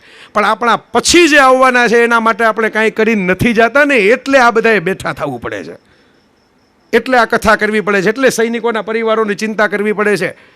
આખી દુનિયા ફરીનું એક જ સિક્રેટ શીખો, પબ્લિક ડિસિપ્લિનનું એક જ સિક્રેટ. જો રાષ્ટ્ર સેવા કરવી હોય તો સિંગલ સિક્રેટ, સિંગલ લાઇનમાં. અમારા ભરતભાઈ જયસુખભાઈ આવા જુવાન જાવ જોઉં ને, બધા લવજીભાઈ બધા, તો આમ મને એમ થાય કે આવા બધાને નાખી દઉં ને એકવાર આમ કરીને, એટલે પછી આમ પહોંચવા માંડે. હમણાં મને નનુભાઈ કહેતા હતા કે હું તો ખેડૂતનો દીકરો છું, મને બાજરો મળે હું રોટલો ઘડીને ખાઈ જાઉં, એ તો મને આવડે જ છે. પણ ખેડૂત તરીકે મને ખબર છે કે બાજરો વાવી દો ને જો રોટલા કરવાને બદલે તો 12 મહિનાના રોટલા નીકળે એ ડુંડામાંથી. એટલા માટે આ કથાનું સાહસ કર્યું, એટલા માટે આ સંકલ્પ કર્યો. એક જ સિક્રેટ છે, રિસ્પેક્ટ અધર્સ. આપણે એ ચિંતા કરીએ કે મારી ગાડી કેમ પહેલાં નીકળી જાય, અને દુનિયામાં ફરીને હું જોઉં છું કે એ લોકો એમ કે બીજા પહેલાં એને સાઈડ આપી જોઈએ એટલે મારી તો ઓટોમેટિક જગ્યા થશે, પાછળ 2 મિનિટમાં નીકળી જશે, ઓલી 2 કલાક લગી એકેય નહીં નીકળે. આ શીખવાનું છે જો રાષ્ટ્ર સેવા કરવી હોય તો. સાદી ફોર્મ્યુલા તમને આપો. મેં તો આ સુરતનો જ એક ફોટો પાડીને દુકાનનો એક પોસ્ટર મારેલું હતું કોમ્પ્યુટર પ્રિન્ટઆઉટનું, અને એ ફોટો ચગાવ્યો હતો આખા ગુજરાતની અંદર, અને એની અંદર લખેલું હતું કે 1.5 વર્ષનું ધાવણું બાળક જો માનું ધાવણ છોડી શકે તો આવડા મોટા ઢાંઢા ગુટકા નો છોડી શકે. ઊંચી વાત હતી. ટિપિકલ કાઠિયાવાડી જ કોઈ છે મારા જેવો. બરાબર, આવડા મોટા ઢાંઢા લખ્યું એટલે સમજાય જ જાય ને કે આપણા વાળો. પણ વાત તો બહુ સાચી હતી. 1.5 વર્ષનું છોકરું ધાવણ છોડી શકે છે, પણ આ તો છૂટે નહીં એટલે મેં તો એકવાર એક પ્રયોગ કર્યો. સૌજીભાઈ, તમારી પાસે આમ તમારી ભેગા રહીએ તો પ્રેક્ટિકલ વિચાર આવવા માંડે. તેવો પ્રયોગ કર્યો કે હવે વ્યસન હવે આપણા કહેવાથી કોઈ છોડી એવો આપણો પ્રભાવ નથી. હું રાખતો નથી એટલું હું કરી શકું, આનાથી વધારે તો બીજું હું કરી શકું. હું ચા પીતો નથી. આજે બાબા જમવા ગયો બધા લાલજીભાઈ ત્યાં બધા પ્રેમથી જઈમો ને પછી ગોવિંદ કાકા કે આય આવો, પછી મને કહે કે ચા પીવો. મેં કીધું ચા નથી પીતો. મને કે તમને એવી એક બેલ્જિયમની કોફી પીવડાવું, સાંજ લગી તમારો કાંટો જાહે નહીં. નથી જાતો હજી. એવી કોફી કંઈક પીવડાવી, ફિલ્ટર કોફી. પણ હું તો વ્યસન નથી રાખતો. પહેલાં મારાથી શરૂઆત કરી શકું તમને કહેતા પહેલાં કે આપણે ચાની જરૂર નથી પડતી, કોફીની જરૂર નથી પડતી, પાનની જરૂર નથી પડતી. એટલે આ મુસાફરી થઈ શકે છે, એટલે આ પ્રવાસ થઈ શકે છે, એટલે બોલી શકાય છે. પણ હું એમ કહું કે કાચની એક બરણી રાખો તમારી આસપાસ, અને તમે, અને વ્યસન એવું નથી કહો ખાલી માવા ગુટકા તમાકુના સિગરેટના હોય. વ્યસન સાડી લેવાના હોય, વ્યસન નવા દાગીના ઘડાવવાના હોય. એને એમ થાય કે ના એ તો આ સીતાને નહોતું થયું. રામાયણની કથામાં આપણે બેવાના છીએ, તમે સાંભળો છો ને. સુવર્ણ મૃગ લઈ આવી દો. હજી આ બધી આ રવિવારની સાંજે રામ સીતા ફરવા નીકળે તેને સીતા એના રામને ઠોસો મારીને કંઈકમાં 60% સેલ છે, લાવો ક્રેડિટ કાર્ડ, નહીંતર રોકડા આપો. જરૂર નથી પણ તોય લેવું તો ખરું, સેલ દેખાય એટલે ભેગું તો કરવું. આમ દિવાળીની સફાઈ થાય ને ત્યારે જોજો આમ 2 પ્રકારના કાગળિયા હોય. અમારા એક મિત્ર કહેતા હોય છે, બરાબર, એક થેલી એવી તમને મળે કે જેમાં ઉપર એમ લખ્યું હોય કે અત્યંત અગત્યના કામના કાગળ હોય, ગયા વર્ષે બનાવેલી હોય, પછી ખોલી જ ન હોય આખું ઘરે. પછી આ વર્ષે એક નવી થેલી બને કે એનાથી વધારે અગત્યના કામના કાગળ હોય, આવતા વર્ષ લગી ખુલે નહીં. બધું હાચવા રાખે પણ કંઈ નિકાલ ન કરે, એકેય વસ્તુની સફાઈ ન કરે. તો કાચની બરણી રાખવી. જેટલી વધારાની સાડી, વધારાના પાન, વધારાના સિગરેટ, વધારાના ગુટકા આના ખર્ચા થતા હોય ને સામે બરણીની અંદર એટલા જ રૂપિયા રોકડા મૂકવાના. ધારો 100 રૂપિયાનું પાન ખાઈ ગયા ને તો 100 રૂપિયા નાખવાના. સામે કાચમાંથી લાઈવ દેખાય ને કે આટલા રૂપિયા જાય છે આમાં, એટલે તરત કરંટ ઘટવા માંડશે કે ઓહો આટલા સરકી ગયા, ઓલા રોજે રોજ જાય છે ને સમજાતું નથી. તો હું તમને એક સાદી ફોર્મ્યુલા આપું. આ બધા જો છે ને સુરતની અંદર હું કહું કે મને એકવાર અહીં સૌજીભાઈ વેકરિયાએ વિષય આપ્યો હતો, પૈસા કમાવાની કળા. મેં ચેન્જ કરાવ્યો. આ કાનજીભાઈ સાક્ષી છે, પૂછો. મેં કીધું મને હું કેવી રીતે શીખવાડું પૈસા કમાવાની કળા સુરતમાં જઈને. એ પાછી એ તો મારે સામે બેહવું પડે, આ બધાને બધા ઉપર ચડાવવા પડે. હું એકલો સામે બેઠો હું ઓડિયન્સમાં, તમે મને શીખવાડો કેમ કમાવા. પણ મેં કીધું આ કરવું હોય ને તો પૈસા ખર્ચવાની કળા, એના ઉપર આપણે સેમિનાર કરીએ. આ સુરત પાસેથી આખા ભારતના ઉદ્યોગપતિઓએ શીખવાની જરૂર છે સાહેબ. પૈસા કમાવા તો આખા હિન્દુસ્તાનમાં, આખા જગતના લોકોને આવડે છે, પણ પૈસા ખર્ચવા કેમ નહીં સુરતના લોકોને આવડે છે. કેવા હેતુ માટે ખર્ચવા. મોરારી બાપુ એની કથામાં ઘણી વાર કહેતા હોય છે કે બહુ પૈસા થઈ જાય ને પછી માણસ બાથરૂમ તોડાવીને નવા બનાવે. બીજું શું કરે? બીજી સૂત સમજ તો હોય નહીં કે જીવનમાં. આ તળાવ ખોદાવે, જુઓ ફરક. આ ઓલો પોતાનો બાથરૂમ નવો રિનોવેટ કરાવે. આપણે એમ નથી કહેતા કે પોતાનો બાથરૂમ હારો ન રાખવો, પણ એ હારો રાખીને પછી ગામ માટે તળાવ ખોદવા માટે પોતે પાવડા લઈને ઊભા રહી જાય. એ સુરતમાંથી આખા ભારતમાં ચેરિટી તમે વિચાર કરો, વધારે ઓલા ફોર્બ્સના ફોર્ચ્યુનના લિસ્ટમાં આવનારા લોકો જેટલી ચેરિટી ભારતની અંદર નથી કરતા ને એટલું આ એક શહેર કરે છે આખા હિન્દુસ્તાનની અંદર. તમે મારે બિલ ગેટ્સ ને માર્ક ઝકરબર્ગ ને વોરન બફેટની સામે નામ લેવા હોય તો ખાલી સુરતવાળાને લઈ શકું એવી હાલત છે અત્યારે. તો તમને એક સાદી ફોર્મ્યુલા આપું. મેં કીધું આપણે તો આ બધું આ લોકોમાં બધું જે વિઝન હોય ધંધાનું, ગણતરીનું, એવું મારા મગજમાં ન આવે. પણ મને અહીં બેઠા બેઠા જે વિચાર આવ્યો, આ બધી જે જાહેરાતો થતી હતી ને કે પોતાનું એક વખતનું પેન્શન આપી દીધું, એક દિવસનું ભોજન આપી દીધું, એમાંથી મને એક વિચાર આવ્યો કે તમે કલ્પના કરો કે ચાનો કપ હારો તમારે પીવો હોય. હવે તો એ હારો છે કે ભેળસેળવાળો છે એને કંઈ નક્કી નથી, એના નેઠા નથી રહેતા. પણ એક કપ ચાનો પીવો હોય તો 20 રૂપિયા થાય કે ન થાય? હું તો પીતો નથી, પણ અહીં જે બે પીતા છે એને ખબર છે 20 રૂપિયાનો આવે કે નહીં. હારી ચાનો કપ લેવો હોય તો હારી જગ્યાએ. ખોટું કાચું? એક જ કપ હો. દીમાં માની લો 4 ગટગટાવી જતા હોય તો આપણે એકની જ વાત કરીએ, 4ની વાત નથી કરતા. રોજના 20 રૂપિયા. અહીં તમે સુરતની અંદર વસ્તી કેટલી? સુરતની કાનજીભાઈ 60 લાખની વસ્તી છે. 60 લાખના આપણે 60,000 નથી ગણતા. તમે જોજો 60 લાખને હું 60,000 નથી ગણતો, હું એમ કહું છું 20,000, 3% નો થયા 20,000. 20,000 કુટુંબ છે એ એક ચાના કપ જેટલા, આપણે બહુ કંઈ બધા પાસે કંઈ બધાને મોજ કરવી છે, 5 રૂપિયાની ધાણી મલ્ટીપ્લેક્સમાં જઈને 150 રૂપિયાની ખાઈ જાય. આ આવડીક બોટલ હોય આ પાણીની 50 રૂપિયા ખર્ચીને લઈ લે, અને કોકને ભેગા લઈને ગયા હોય એટલે પાછા 20 રૂપિયા ઉપર ના આપે સીન મારવા માટે. હું ખાલી એટલું કહું છું કે 20 રૂપિયા એક દિવસના ગણો, 365ના કેટલા થાય? બેઠા બધા અહીં તો ક્લાસ હલાવવાવાળા બેઠા, સ્કૂલ હલાવવાવાળા બેઠા. 365 ગુણ્યા 20 કરો તો કેટલા થાય? 7,373, સાચું? બરાબર ને? 7300 થાય 20 રૂપિયા રોજના. 20,000 પરિવાર જ જોઈએ મારા ગામમાંથી, 60 લાખમાંથી ખાલી 20,000, ખાલી 20,000. હાવ આમ નીચે જઈને હું આંકડો બોલું છું. 60 લાખની વસ્તીમાંથી આપણે 20,000 કુટુંબ જ બોલું છું, માણસ નહીં. આપણે બધા વતી એક માણસ જોઈએ. આખા ઘરમાં 5 મેમ્બર હોય તો એકની જ ચા આપણે એક જ ટંકની બંધ કરવી છે, એક જ ટંકની. પાછી એ ગુણી નાખો જોઈએ, 20,000 ગુણો 7300 ને શું જવાબ આવે છે? હવે તો મોબાઈલ થઈ ગયા ને એટલે મોઢે જવાબ નથી આવતા. 14 કરોડ ઉપરનો આંકડો થાય, 14 કરોડ 60 લાખ. સાચું ખોટું તમે મને કહેજો, હું ભૂલ કરતો હોઉં તો. 14 કરોડ 60 લાખનો આંકડો, માત્ર 60 લાખની વસ્તીના માત્ર 20,000 કુટુંબ, માત્ર હળંગ હંચોળી ચા નથી છોડવાની, માત્ર એક ટંકની એક જ મેમ્બર ચા છોડે એક જ વરસ લગી, તો આ કથાની અંદર 15 કરોડ જેટલો ફાળો તો ખાલી આપણે આપી શકીએ સાહેબ. 15 કરોડ કઈ નાની રકમ નથી. અને બધાય હજી તો મેં 20,000 હાવ નાની ગણતરી કરી છે, 20 રૂપિયા અને 20,000 કુટુંબ. આમાં એક મીંડું આમ વધારો કે એક આંકડો આમ વધારો, ને તમે કલ્પના કરો શું આંકડો ભેગો થાય સાહેબ. દુનિયા હાલી જાય, ગિનેસ બુકમાં નામ નોંધાવવા પડે, સમાચારોએ નોંધ લેવી પડે. કેટલા શહીદ સૈનિકો થયા છે ને એના આંકડાઓ તો ઇતિહાસે લખ્યા છે, પણ સૈનિકોને આપવા માટે લોકો કેટલા ઉદાર થયા ને એનો આંકડો અહીંથી શરૂ થાય, એનો ઇતિહાસ અહીંથી શરૂ થાય.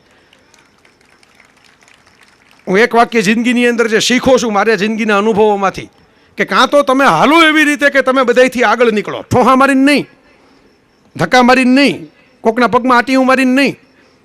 તમારી હાલવાની સ્પીડ એવી વધારો, તમારી હાલવાનું બળ ને તેજ એવું વધારો કે તમે બધાથી આગળ પહેલા નંબરે નીકળો. અને કાં તમે રસ્તો એવો બનાવો કે જ્યાં પહેલા હાલવાવાળા તમે એવો, દુનિયા તમારી પાછળ પાછળ નીકળે. આ કથામાં આપણે આ ભેગું કરવાનું છે, આ દેખાડવાનું છે, આ સત્વ કરવાનું છે. આ જે રાષ્ટ્ર, હું જે ઘણી વાર જોતો હું, આપણે હીરો એમ કહીએ, સેલિબ્રિટી હીરો. મને બધા કહે કે તમે ફેસબુકની સેલિબ્રિટી છો, તમે ફોટો મૂકો 10,000 લાઈક આવે બધાના. એટલે હું ઘણી વાર સામું કહું કે તમે મારો ફોટો જુઓ છો કે નીચે કેટલા લાઈક કરી ગયા એ ગણવા બેઠા છો. પારકાની થાળીમાં મોટો લાડુ એ આપણે જોયા જ કરીએ છીએ સતત. આ દેશ ઊંચો નથી આવતો એના કેટલાક કારણો છે સાહેબ. આટલા વર્ષોનો આવો વારસો, મેં તમને આટલું વર્ણન તો કર્યું કેવો વારસો છે એનું. હજી તમે ધાતુ વિજ્ઞાનની વાત નથી કરી, હજી તમે ખગોળ વિજ્ઞાનની પૂરી વાત નથી કરી. આવડો મોટો વારસો, આ જીન્સ પહેરીને જે તમે નૂન બધા આટા મારીએ છીએ ને, એ જીન્સની કળીનો કલર ઇન્ડિગો. હું સુરતમાં બોલી ગયો છું, આ તો બહુ વિગતવાર આખું અમારું લેક્ચર હતું, કાનજીભાઈને પૂછો. એ ઇન્ડિગો કલર ગળીનો ભારતે આપેલો છે. આ માથામાં શેમ્પુ કરીએ છીએ ભારતે આપેલું છે. નારંગીનું ઓરેન્જ થઈને આવ્યું છે, માતરહનું મધર થઈને આવ્યું છે, પિતરહનું ફાધર થઈને આવ્યું છે, ભાતરહનું બ્રધર થઈને આવ્યું છે. દુનિયાને ઘણી વસ્તુઓ આપણે આપી છે, પણ તો કેમ બેઠા નથી થતા, કેમ આગળ નથી વધતા? 4 શબ્દો છે સાહેબ, 4 શબ્દો. એક દંભ, જેવા નો હોય એવા દેખાવું જ બધાને, હોય એવા નથી દેખાવું. મેં કીધું ને, બધા ઠેકડા મારીને કહેશે રાષ્ટ્ર માટે, સૈનિકો માટે આપણે બેઠા જ છીએ ને બેઠા જ રહે, ઊભા થાય જ નહીં. મેં એક ધીંગાણું કરવાનો અનુભવ કરી લીધો છે. હું સૈનિક થવા નીકળો તો એકવાર સૌજીભાઈ, હાવ જાત અનુભવ કહું છું, આ નથી કીધો કોઈ દી, આ પહેલી વાર સાંભળજો તમે. અત્યાર સુધી આમાં ઘણા હું બધું સાંભળેલું હોય છે પહેલાં કદાચ, પણ આ તો હાવ નહીં સાંભળ્યું હોય, કારણ કે પહેલી વાર કહું છું. અમદાવાદથી એ જમાનામાં વોલ્વો બસના તો જમાના હતા નહીં, સાદી એર કન્ડિશન બસ મોટી ગણાતી. એની ટિકિટ લેવા માટે બચત કરવી પડે આપણે વિદ્યાર્થી તરીકે, કે એસી બસમાં આપણે અમદાવાદથી આવ્યા, સાદી એસટીની બસમાં ન આવ્યા પતરાવાળી. એવી ટિકિટ લઈને હું એસી બસમાં બેઠો, અને એસી બસમાં બેઠો ને એસી બંધ થઈ ગયું અડધેથી, લીંબડી આવે એ પહેલાં. ને મારી ભેગા બીજાય પેસેન્જર હતા, મેં કકળાટ કરી મૂક્યો, બીજાએ કકળાટ કર્યો, બહુ ગરમી થાય છે ને હવે બસના તો ઓલા એસીને કારણે કાચ હોય બંધ હોય, પૈસા તો એસીને દીધા હતા, વધારે દીધા હતા ને પૈસા, એટલે હવે ડ્રાઈવરને કીધું, ડ્રાઈવર કે હું કરું, એસી બંધ થઈ ગયું, મારી કઈ વાક, તમે કહેતા હોત બંધ રાખી દઉં બસને. મેં કીધું ના ના હલાવવું જ પડે, અમારે રાજકોટ તો પહોંચવું છે. તો એ કહે તો હવે તમે ત્યાં જઈને રિફંડ માગજો, બીજું હું તમને કહું છું ને એસી બંધ થઈ ગયું, હું સાક્ષી પુરાવીશ, તમે રિફંડ માગશો તો મને પૂછવા આવશે તો કહીશ કે આ બંધ થઈ ગયું તું લીંબડી પહેલાં, અડધી મુસાફરી એસી વગરની થઈ, અડધા પૈસા પાછા લઈ લેજો એસીના. એટલે મેં મોરચો સંભાળ્યો તો મોટા ઉપાડે, એટલે બધાએ કીધું બરાબર છે બરાબર છે. અમે બધાએ બેસી ગયા, 35-40 જણા ટોટલ બસની અંદર હતા, બધાએ વાવા વાવા કરીને ઓહો બરાબર છે બરાબર છે. આપણને અંદરથી એમ થયું કે ઓહો અત્યાર સુધી જે ભગતસિંહની ચંદ્રશેખર આઝાદની વાર્તાઓ માહિતી, આજે જો આપણે ક્રાંતિ કરી બસની અંદર. રાતના ઉતરી બસ, ટ્રાવેલ્સની ઓફિસની આ મૂછુના આંકડાવાળા બેઠા હતા બધા, 7 જણા અંદર, 2 ટેબલ ઉપર ને 2 ખુરશી ઉપર ને. એટલે મેં તો કીધું હાલો આપણે ઓલું રિફંડ લેવાનું, એમને તો પાછા જવાનું નથી. બધા કે હાલો હાલો હાલો હાલો, બધા આટલા પડકારા કર્યા, બહેનો હતા, નાના બાળકોવાળા હતા, બધાએ કીધું હાલો હાલો બરાબર જ છે, સાચી જ વાત છે, તમને વાત કરતા આવડે છે, તમે આગળ થાઓ, તમે વાત કરો, અમે ભેગા જ છીએ. એટલે હું તો ગયો ધડધડાટ કરતો, બરાબર. આમ દરવાજો ઓલો એસી હતી ચેમ્બર, એટલે આપણે દરવાજો ખોલ્યો કાચનો, અંદર ગયો. મેં કીધું આ બસનું એસી બંધ થઈ ગયું અડધેથી, આમ બોલો હુરાતનનો પાનો ચડી ગયો હતો ને અંદર, આમ અવાજ ઊંચો કર્યો. ગોંડલમાં મોટા થયા હોય તો કંઈક ફાયદો તો થાય ને, ગોંડલનો જ ફાયદો પછી તો થયો, હું તમને સમજાવું હમણાં કેમ થયો. એ તમે મોટા સાદે એમ શરૂ કર્યું. મેં કીધું આ તો કોઈ રીત છે, આપણે પૈસા પૂરા લઈ લઈએ છીએ, એડવાન્સમાં લઈ લઈએ છીએ, અને વચ્ચે એસી બંધ થઈ જાય એના રિફંડ દેવા જોઈએ બધાને. આ તને બધાને એક ભાઈ આમ બેઠા હતા, એને આમ મારી સામું જોયું કે બોલ્યા જ નહીં, મોઢામાં માવો ભર્યો હતો, બોલે ક્યાંથી, આમ કરીને જોયું, બોલી શકે એમ તો હતા નહીં. એટલે મારી સામું આમ જોઈને કે તો, એટલે મેં કીધું તો અમે બધા આવ્યા છીએ, બધાને મેં કીધું રિફંડ કરી દો, એટલું એસી અમે જે અડધું વાપર્યું એના પૈસા રાખો ને બાકીના અડધા પૈસા રિફંડ કરી દો. મને કે કોણ બધા, પેલા પિચકારી મારી બહાર, કચરા ટોપલી બાજુમાં રાખી હતી ને મેં પિચકારી મારી, પછી કે કોણ બધા, એટલે મેં કીધું આર્યા બધા. મને કે ક્યાં છે, મેં જોયું કાચનું બારણું ખોલી હું અંદર ઘૂસી ગયો, પાછળ કોઈ હતું જ નહીં, બધા અંદરનો સીન જોઈને લીટી થઈ ગયા. હું એકલો 7 જણા એમ નીચે, પડકારો તો આપણે કર્યો તો મોટા સાદૈયા જઈને. એટલે મેં પાછળ જઈને પછી તો હું મૂંઝાણો, તમે હો મુસ્તાક તમારી તલવારો પર, અને દુશ્મનને પડકાડીને લાવો રણની વચ્ચે, હાથ લંબાવો જરાક જ્યાં પાછળ તલવાર ખેંચવા માટે, અને સાવજ ખાલી મ્યાન મળે ત્યારે સાલું લાગી આવે. અમારા ઘણા ભાઈબંધુ કે તમે આમ ક્રાંતિ કરી નાખો ને આમ કરો ને, તમે તો લેખક છો ને તમે આમ કરી નાખો. એટલે બધા એમ જ માને છે કે લેખક તો સુપરમેન હોય, હવા મૂડ આઉટ કરી મૂકશે હમણાં. આ મને અનુભવ થયો ને, મેં કીધું આ પાછળ બને કે ઓલા બધા કોઈક રિક્ષા પકડીને કોઈક શેરીમાં આમ તેમ કે આ માથાકૂટમાં આપણે ઊભા જ નહીં, આમ હામી ખેંચાણી, મારી આંખ મીચાણી, મારું સૈનિકત્વ અહીંયા પૂરું થઈ ગયું.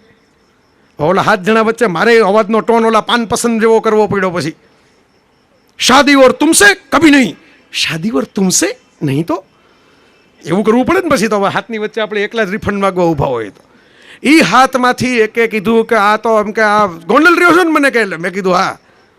એ બધા ગોંડલના બધા મિત્રોમાંથી હશે, એટલે મને કહે કે ગોંડલના ફલાણા. મેં કીધું હા એની સામે જ રહું છું આમ તેમ.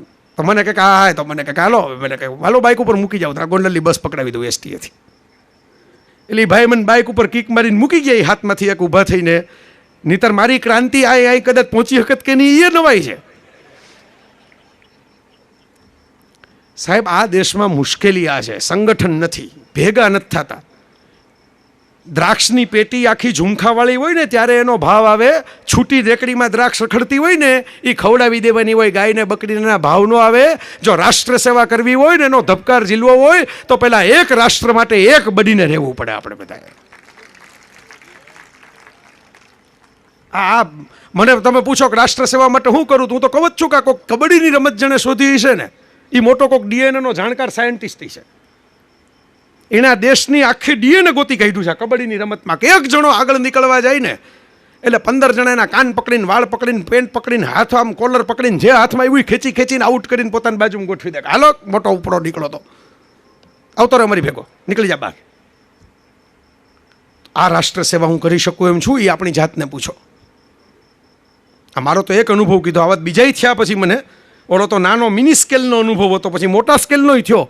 અને હું તમને વટથી કહી શકું, કેમેરામાં રેકોર્ડિંગ થાય છે, ટીવીમાં લાઈવ જાય છે, અને હું વટથી કહી શકું કે શિક્ષણ ક્ષેત્રની અંદર મને એમ લાગ્યું કે આ શિક્ષણ પદ્ધતિ નથી, પરીક્ષણ પદ્ધતિ જ ખાલી હાલે છે. અને આમાં વિદ્યાર્થીઓની સામે હું જે જીવું છું, હું જે મારી મા પાસે ભણ્યો છું મારા ઘરે બેસીને, એ જે મૌલિક શિક્ષણ હતું એની સામે હું આ ખોટું, આ પાઠ્યપુસ્તકને સિલેબસની એક ખોટી દિશાની અંદર આખી વાત જઈ રહી છે.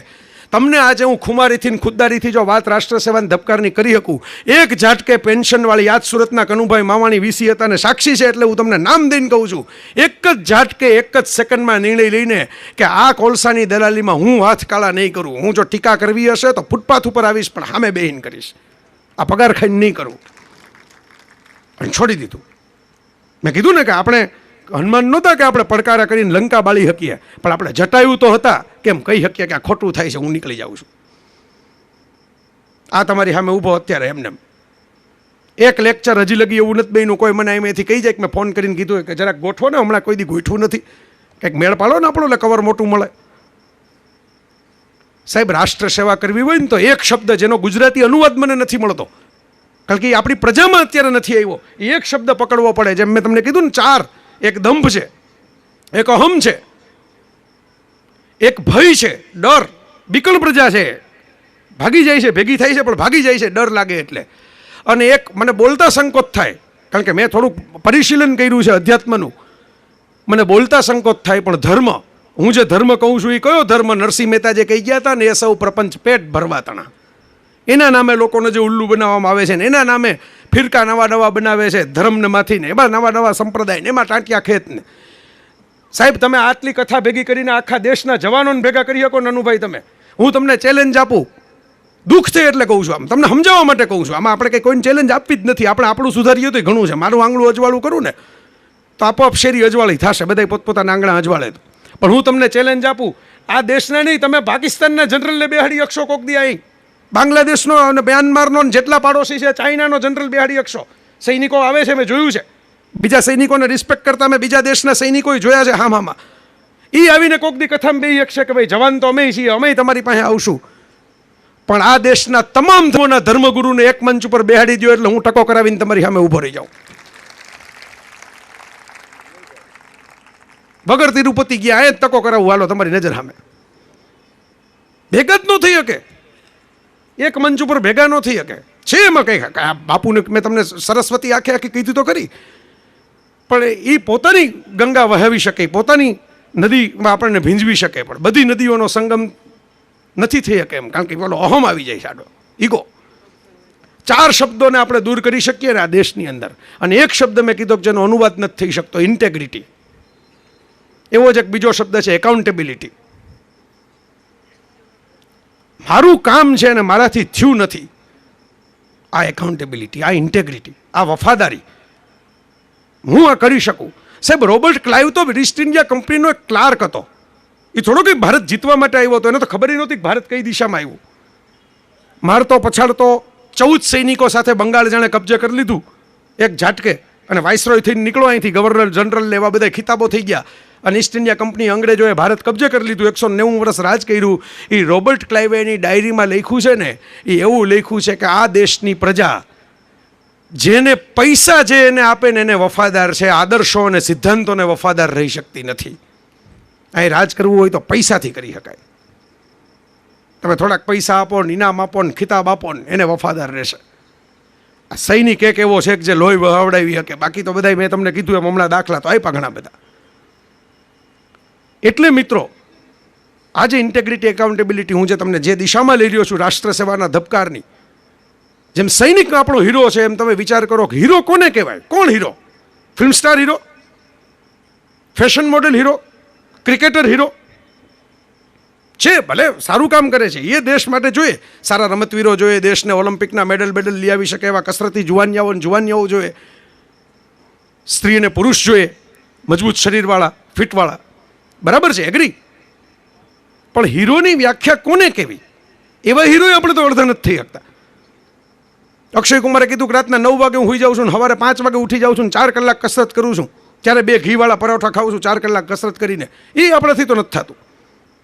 એટલે એ ફિલ્મી હીરો લગીને આપણે પહોંચી નથી એકા હજી તો. પણ કોને હું હીરો કહું? આ ચોકમાં પૂતળા બન્યા હોય હીરો, એ તો કબૂતર માટે બને છે. છાપામાં ફોટા છપાય હીરો, એમાં બીજે દી આપણે લોચો ખાતા હોઈએ છીએ. હીરો એ છે મારા મિત્રો, મારા દોસ્તો, મારા ભાઈઓ, મારા બહેનો.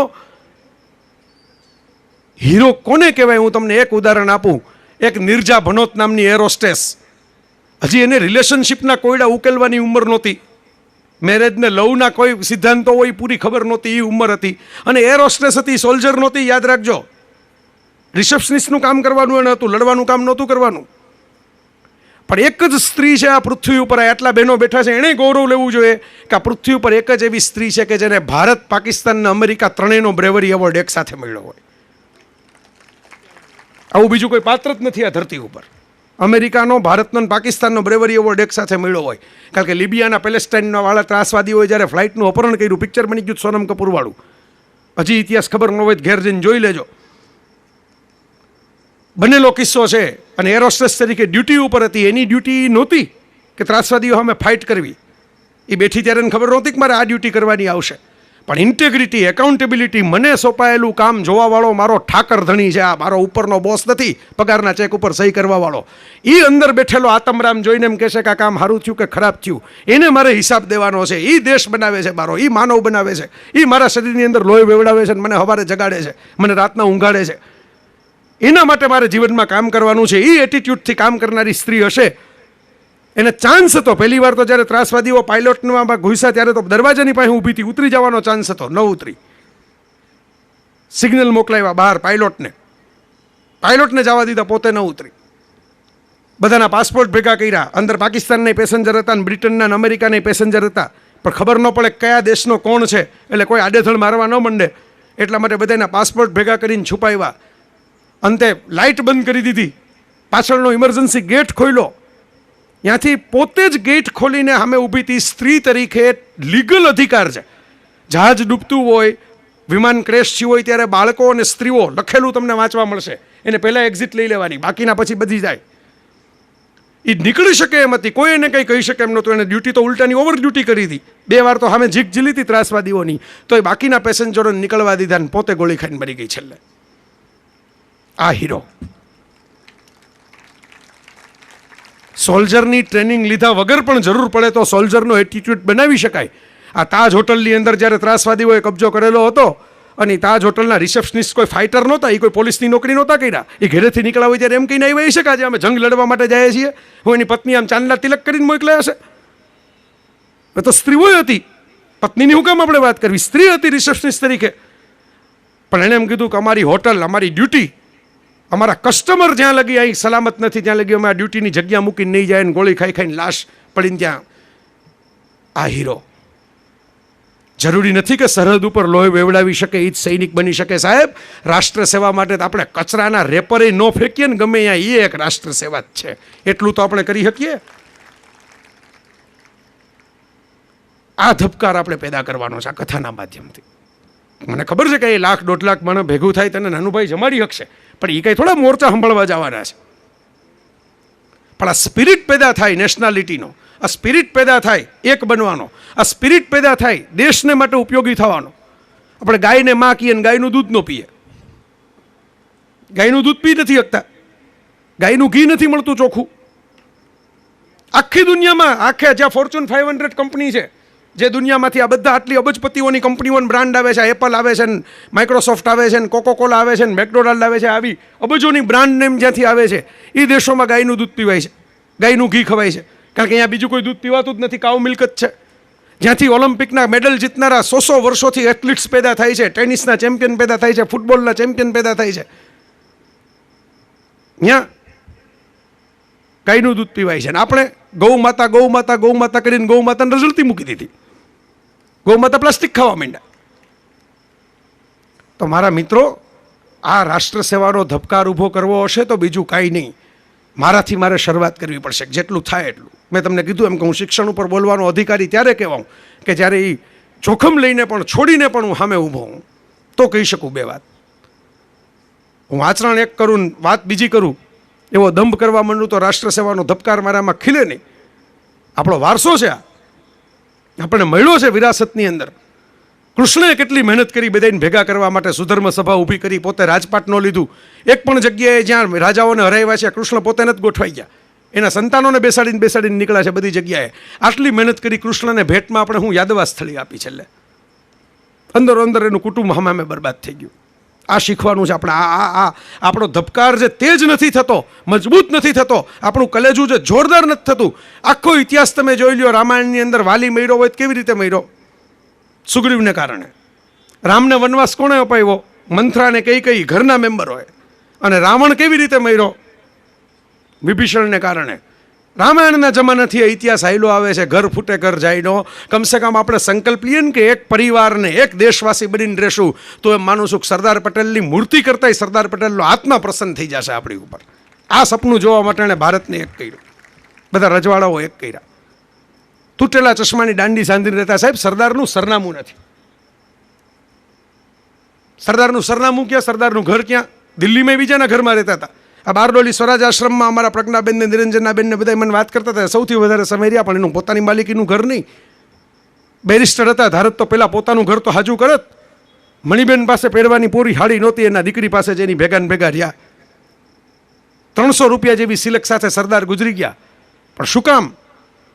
Accountability, integrity. આ દેશ માટે મારે જવાનું છે, એના માટે કામ કરવાનું છે, એના માટે દોડવાનું છે. એટલે આપણે જય સરદાર બોલીએ છીએ, બરાબર છે, પણ હું તો કહું છું કે જય સરદાર બોલવાથી જ સરદાર જીવતા નથી થવાના. સરદાર પેદા કરો આપણી અંદર આ દેશ માટે,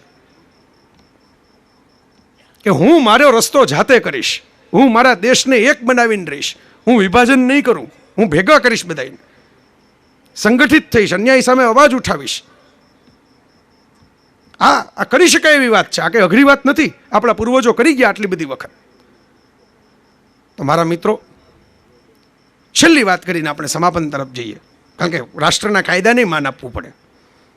ખાલી રાષ્ટ્રની વાતો કરીએ એમ નથી. આપણે શું છે, કાયદો તોડવામાં બહુ મજા આવે. જો એમ લખ્યું હોય કાંઈ કોઈ ફૂલ તોડવાની, તો ધરાર ઠેકડો મારીને તોડી આવે, કારણ કે એને પરાક્રમ લાગે, થ્રીલ આવે, અંદરથી મોજ આવે. કાંઈ ના પાડીને એટલે આપણે કરીને બતાવ્યું એમ. કાયદો તોડવાની મજા આવી એવી પ્રજા થઈ ગઈ આપણી રાષ્ટ્ર સેવાના ધબકારમાં. પણ મને આજે મોજ આવી, મને આનંદ આવ્યો. કાંઈ આટલા મને આમાં ભેગા થતા હતા ને, તો પાછળ બધા મિત્રો ચર્ચા કરતા હતા કે વર્કિંગ ડે છે આજે, હજી કાલે સવારે પાછું સ્કૂલ ચાલુ, કોલેજ ચાલુ, બધી તકલીફો પડે, આ પડે તે પડે. પણ હું હંમેશા જોતો હોઉં છું, ગીરના જંગલની અંદર આટલા વર્ષોથી સિંહોની ગણતરી થતી હોય. સાહેબ, ગીરમાં હરણ કેટલા છે ને સસલા કેટલા છે એ ગણવા માટે કોઈ નથી જાતું જગતમાં. આ મારી સામે અત્યારે બેહીન જે બેઠા છે ને, એ સાવજ બેઠા છે, બધા સિંહણો બેઠી છે બધી. 14 વર્ષની ચારણ કન્યા આપણે અહીંયા તો છે આવડું મોટું કાવ્ય, સિંહણ ભગાડી દે એવી. આ અંગ્રેજીમાં આમ લખાતું નથી એટલે. અને આપણે આમ સંકોચ રાખીએ, શરમ રાખીએ. મેં તો કીધું જ, તો ખબર છે, સૌજીભાઈના પ્રોગ્રામમાં જ કીધું હતું કે લક્ષ્મી પૂજન ન કરો દિવાળીમાં, કાંઈ નહીં, કોમ્પ્યુટરમાં જતા રહ્યા લક્ષ્મીજી. અને હવે આ બધા નવા હિસાબો જીએસટીના નળન તેના કોમ્પ્યુટરમાં જ થશે. ગૃહલક્ષ્મી પૂજન તો કરો. આ ફટાકડાનો કચરો એ સાફ કરશે ને, રંગોળી એ કરશે ને, રસોઈ એ બનાવશે ને, સારા કપડાં એ તૈયાર કરીને રાખશે. એક દી ગૃહલક્ષ્મી પૂજન કરવું, દીવડો ને ગુલાબ લઈને ઊભા રહેવું ને એમ કેવું તમે છો તમારા ઘરમાં રોજ દિવાળી જ છે. તમે જોજો, એવી ચિંતા કરશે કે તમે દીવામાં ઘી જાજુ પૂર્યું હશે ને તો ખીજા હે કા ખોટું આટલું બધું ઘી બગડે એમાં મારી સામે દીવો કરવામાં. તો કઈ આપણે એમ માનીએ કે માતાજી પાવાતે ગઢથી ઉતરે ને ગબ્બરના ગોખથી ઉતરે ને આપણે આ ગરબા ગાઈ ગાઈને આપણે થાકી જાય, બરાબર? તો હવે હું તો એમ કહું છું, માતાજી લિફ્ટમાંથી ઉતરે જ, સીડીમાંથી ઉતરે જ, જોગમાયાઓ આપણા ઘરની અંદર જ છે. આપણી દીકરીના, બહેનના, મિત્રના, પત્નીના, સખીના, જે સ્વરૂપ તમે ગણો એ સાક્ષાત શક્તિ જ છે. એની તો ઇજ્જત પહેલાં કરીએ, પછી એમાં ભક્તિ કરવા માટે નીકળીએ. જો અહીંથી તાળી પડી, અહીંથી ન પડી, વિભાજન. આમાં વાંધો આવ્યો કે આ હાળું અઘરું. આ તો આપણા ફાયદાની, પુરુષોને જ ફાયદો થાય એવી વાત છે. પુરુષોનો તો ફાયદો થાય ને.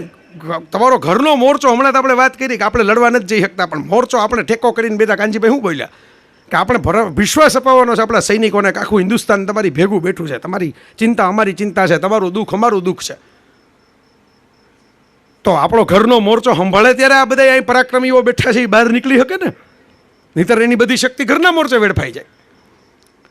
તો મારા મિત્રો, એક સરસ મજાની કવિતા મારે તમને સંભળાવવી છે.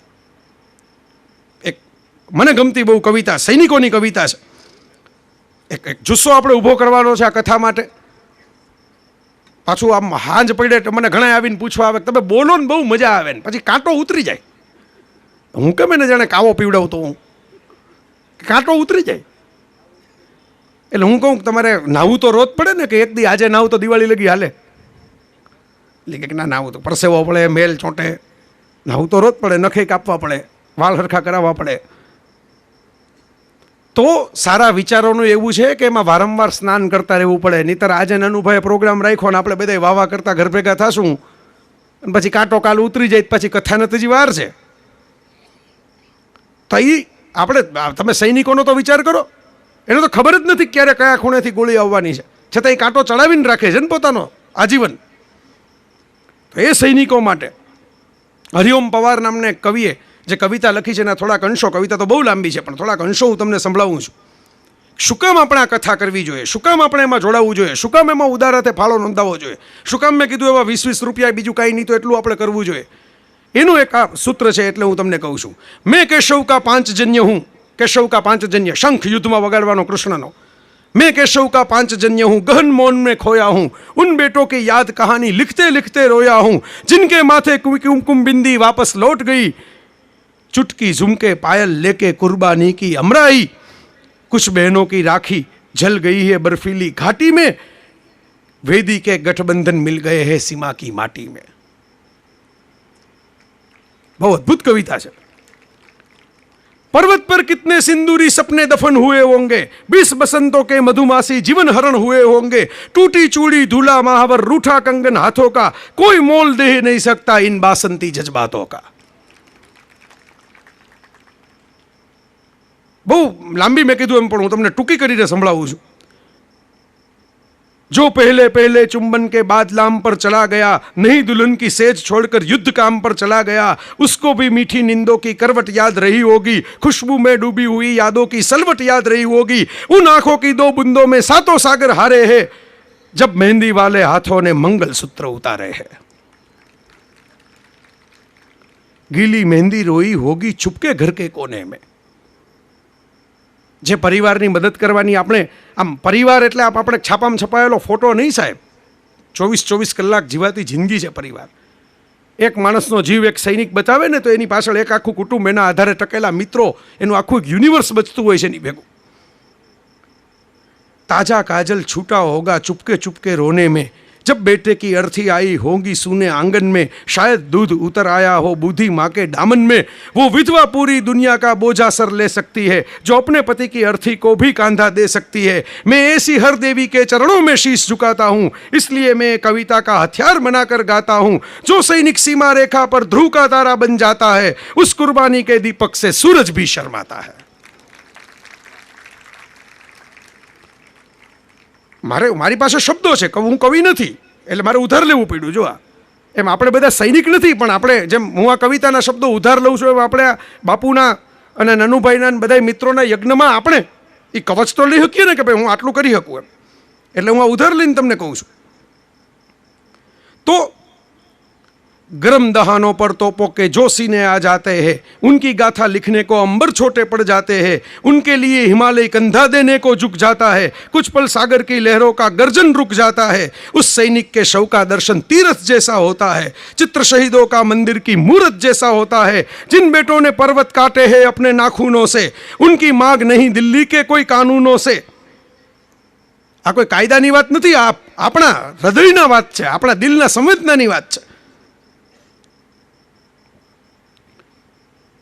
मैं इस कविता को हथियार बना के गाता हूं, मैं इन वीर सैनिकों के देह में अपने आप को पाता हूं.